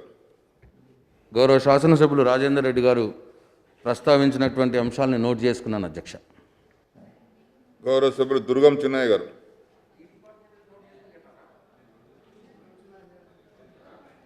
ధన్యవాదాలు అధ్యక్ష. మా బెల్లంపల్లి నియోజకవర్గంలో అధ్యక్ష ఒక మున్సిపాలిటీ 7 మండలాలు ఉన్నాయి అధ్యక్ష. అది పూర్తిగా మారుమూల ప్రాంతాలైనటువంటి మండలాలు. దాంట్లో వేమనపల్లి పూర్తిగా ఈ ప్రాణహిత ప్రాంతంలో ఉంటుంది అధ్యక్ష, మహారాష్ట్ర బార్డర్లో. మరి ఏ మండలంలో కూడా జూనియర్ కాలేజీలు లేవు అధ్యక్ష. 7 మండలాలకు ఒకటే మండలంలో జూనియర్ కాలేజ్ ఉంది, 6 మండలాలకు జూనియర్ కాలేజ్ లేదు అధ్యక్ష. దానివల్ల ఏమవుతుందంటే ఆ ప్రాంతంలో ఉన్నటువంటి గిరిజనులు కానీ అట్లాగే గంగపుత్రులు కానీ ఈ గొల్ల కుర్మల పిల్లలు దాదాపు సుమారుగా ఈ ప్రాంతంలో, అది ఎస్సీ కాన్స్టిట్యూన్సీ అధ్యక్ష, ఎస్సీలు బీసీలు మైనార్టీలు ఉన్నటువంటి ప్రాంతం కాబట్టి సుమారుగా 1200 మంది పిల్లలు, 1200 నుంచి 1300 పిల్లలు 10వ తరగతి పాస్ అవుతున్నారు అధ్యక్ష. ముఖ్యంగా ఆడపిల్లలు.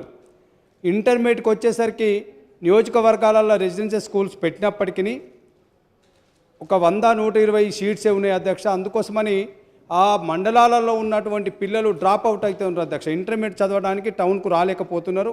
ప్రతి మండలంలో కూడా ప్రతి సంవత్సరము 10th అయిపోగానే ముఖ్యంగా ఆడపిల్లలు ఎక్కడికక్కడ చదువు ఆపేస్తున్నారు అధ్యక్ష. అందుకోసమే దయచేసి తమరి ద్వారా మరి నేను గతంలో కూడా దృష్టికి తీసుకురావడం జరిగింది.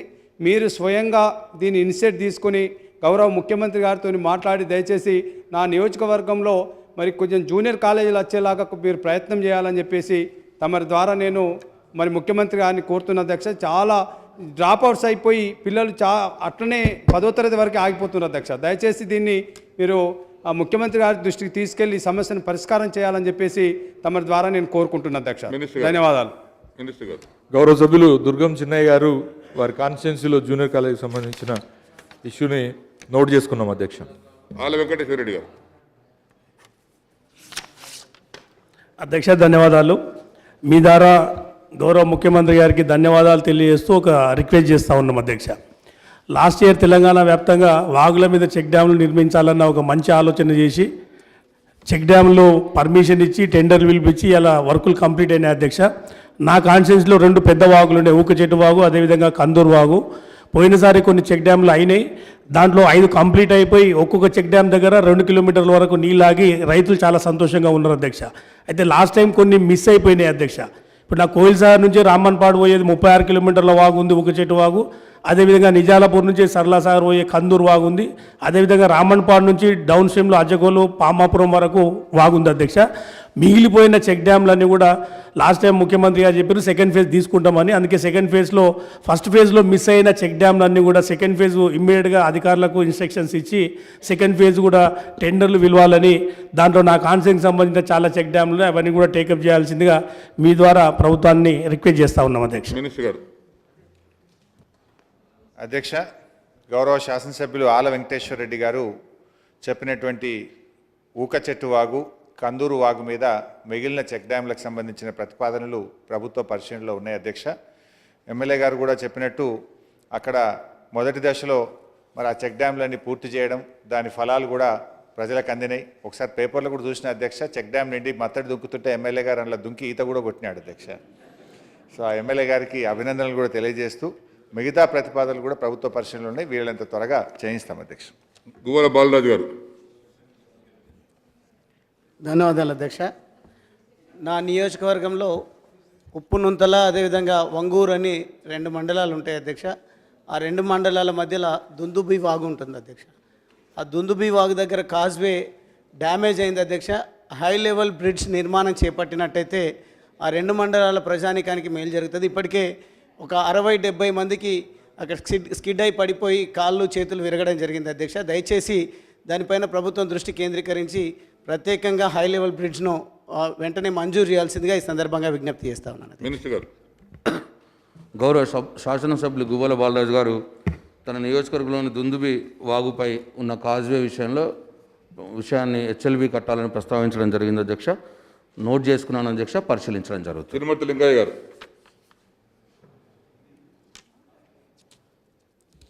అధ్యక్ష, అవకాశం ఇచ్చినందుకు మీకు ప్రత్యేకంగా ధన్యవాదాలు తెలియజేస్తూ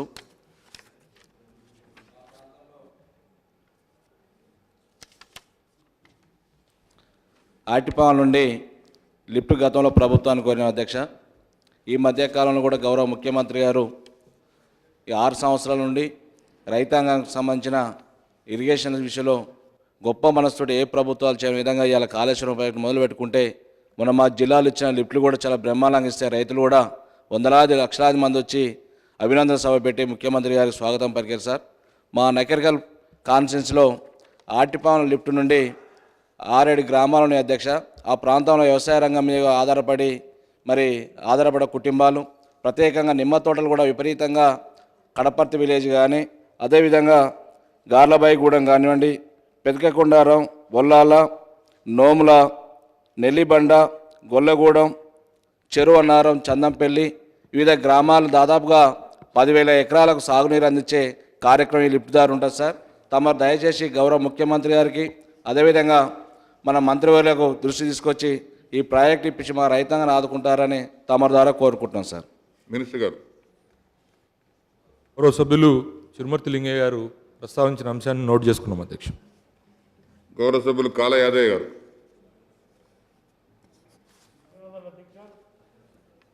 నియోజకవర్గం హిమాయత్ నగర్ నుండి వికారాబాద్ పోయే ఆర్ఎన్బి రోడ్డు పోయా తంగిడపల్లికి అది దాదాపు కంప్లీట్ అయింది. బ్రిడ్జిల దగ్గర ఒక 8-9 బ్రిడ్జిలు ఉన్నాయి, బ్యాలెన్స్ వర్క్ ఉన్నాయి. దాంతో ప్రజలకు చాలా ఇబ్బందిగా అవుతుంది. యాక్సిడెంట్లు కూడా అయినాయి, ఒకరిద్దరు కూడా చనిపోవడం జరిగింది. దయచేసి ఆ రోడ్డు కంప్లీట్ చేయాలి. అదేవిధంగా నవాపేట్ మండలం, నా సొంత మండలంలో ఎక్మామిడి మైతాబ్ ఖాన్ కూడా రోడ్డు చాలా అధ్వానంగా ఉంది. మరి అది కూడా మంత్రి గారు శాంక్షన్ చేసినట్టుండు. వీలైనంత తొందరగా చేసినట్లయితే బాగుంటుందని మీ ద్వారా మంత్రివర్యులను కోరుతున్నాను. మినిస్టర్ గారు. గౌరవ శాసనసభ్యులు కాళ యాదయ్య గారు వారి నియోజకవర్గంలోని ఈ చిల్కూరు రోడ్డు పైన 8 బ్రిడ్జులు కట్టాలన్నారు అధ్యక్ష. అది పరిశీలించబడుతుంది. అట్లాగే నవాబ్పేట టు మైతాబ్ ఖాన్ కూడా ఆ రోడ్డు విషయంలో కూడా ప్రస్తావించారు. అది కూడా తొందరలోనే చేపిస్తామని చెప్పి వారికి తెలియజేసుకుంటూ గౌరవ సభ్యులు శ్రీధర్ బాబు గారు.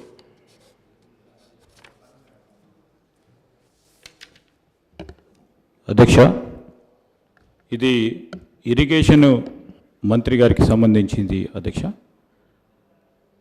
నా నియోజకవర్గంలోని మంతని ముత్తారం మండలానికి సంబంధించి శ్రీపాద ఎల్లంపల్లి నుంచి 2 టీఎంసీ నీరు మంతిని ముత్తారానికి సంబంధించిన రైతు సోదరులు ఈరోజు నీరు అందక ఇబ్బంది పడుతూ ఉన్నారు అధ్యక్ష. దాదాపు 1000 ఎకరాల వరకు పొట్టకొచ్చి నీరు రాక ఇబ్బంది పడుతూ ఉన్నారు. వెంటనే గౌరవ మంత్రి గారిని కోరుతా ఉన్నా, ఎందుకంటే శ్రీపాద ఎల్లంపల్లిలో నీరున్నాయి, మరి ఆ నీటిని వెంటనే విడుదల చేసి రైతులను కాపాడాలని.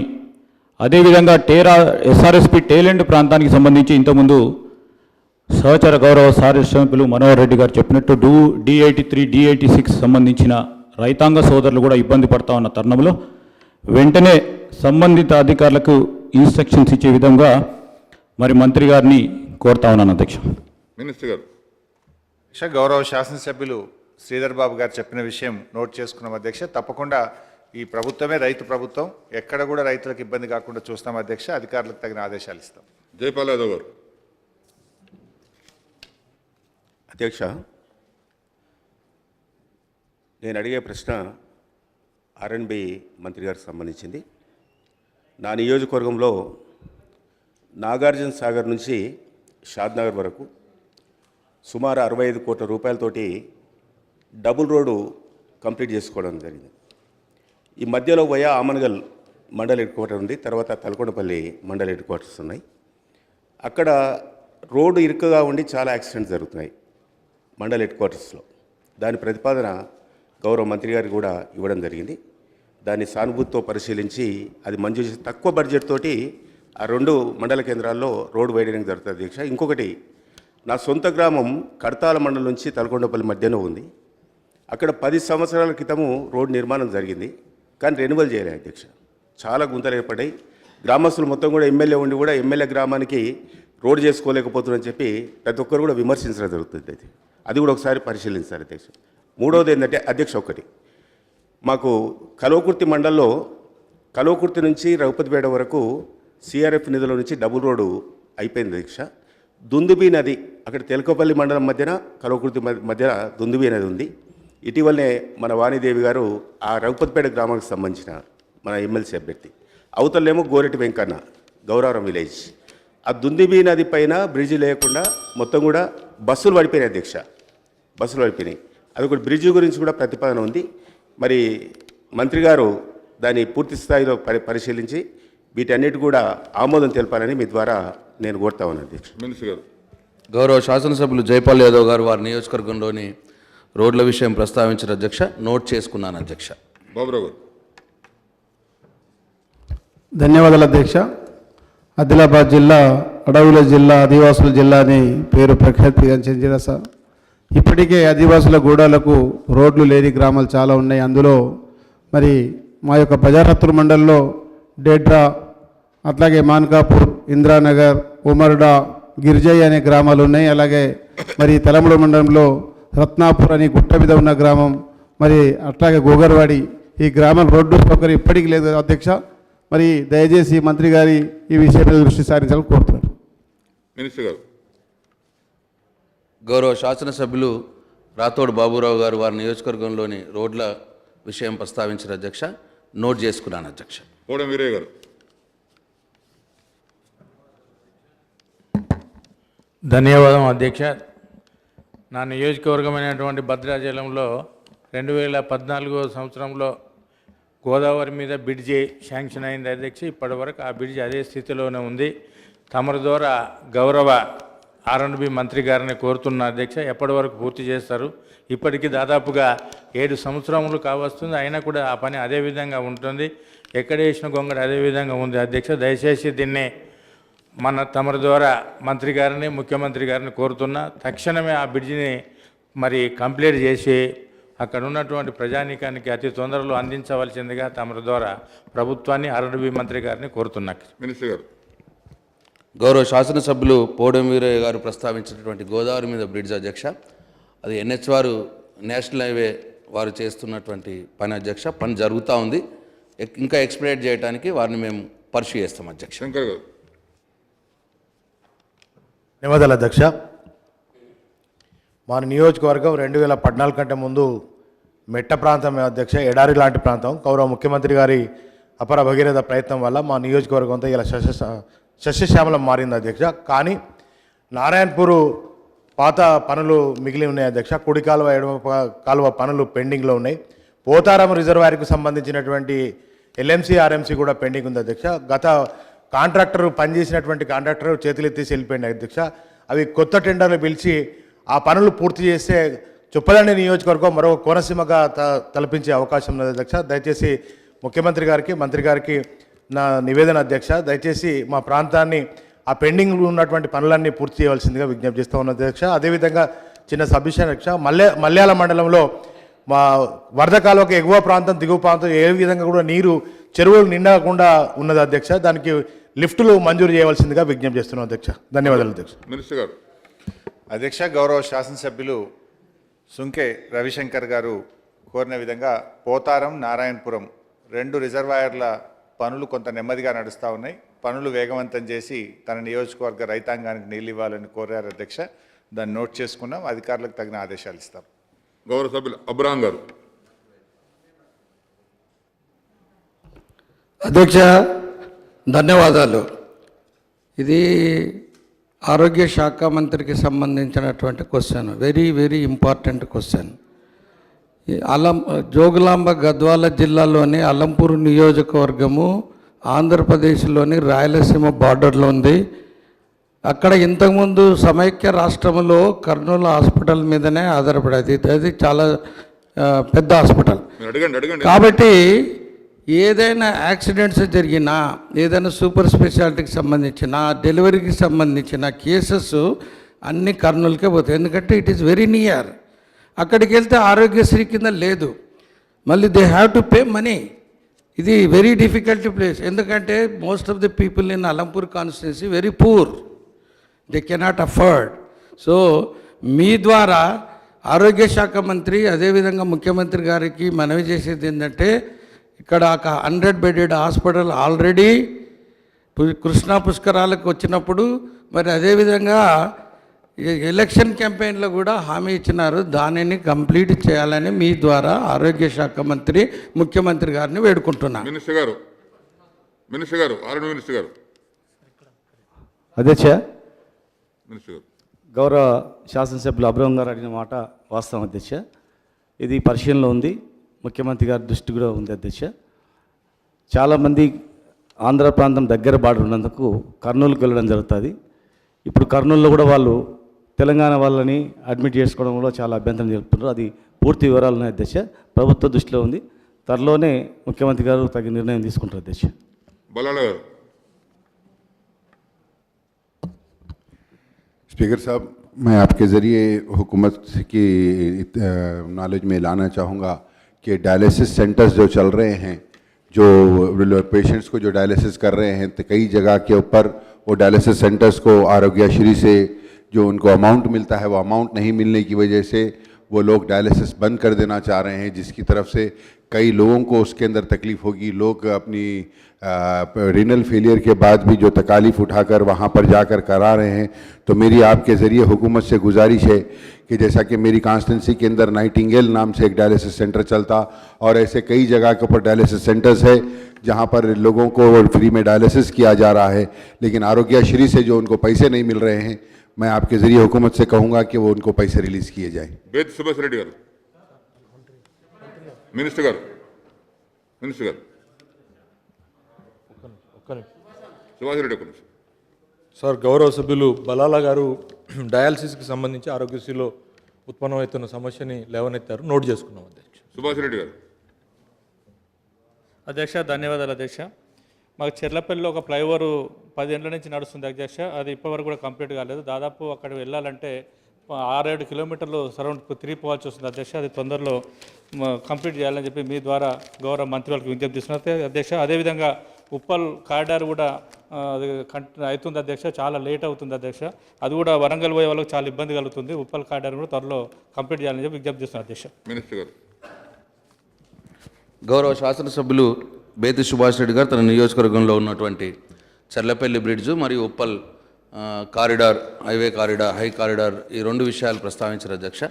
నోట్ చేసుకున్నాను అధ్యక్ష. లాస్ట్ రామ్మోహన్ రెడ్డి గారు. నమస్కారం అధ్యక్ష.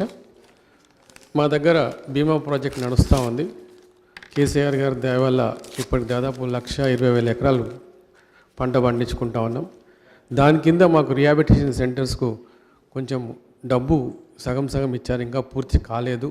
దాంట్లో భాగంగా ఇప్పుడు నేరేడుగోం విలేజ్ అండ్ బోధ్పూర్ విలేజ్ అనేది 2 గ్రామాలకు అసలే నిర్వాసితులకు కూడా ఇంతవరకు ఏమీ అందలేదు. కాబట్టి దయచేసి మీ ద్వారా ఇరిగేషన్ శాఖ మంత్రులకు దయచేసి ఈ మా విన్నపం తెలియజేసుకుంటున్నాం. మినిస్టర్ గారు. అధ్యక్ష, గౌరవ శాసనసభ్యులు రామ్మోహన్ రెడ్డి గారు చెప్పిన విషయం నోట్ చేసుకున్నాం. Now 0 hour is over. Any petitions?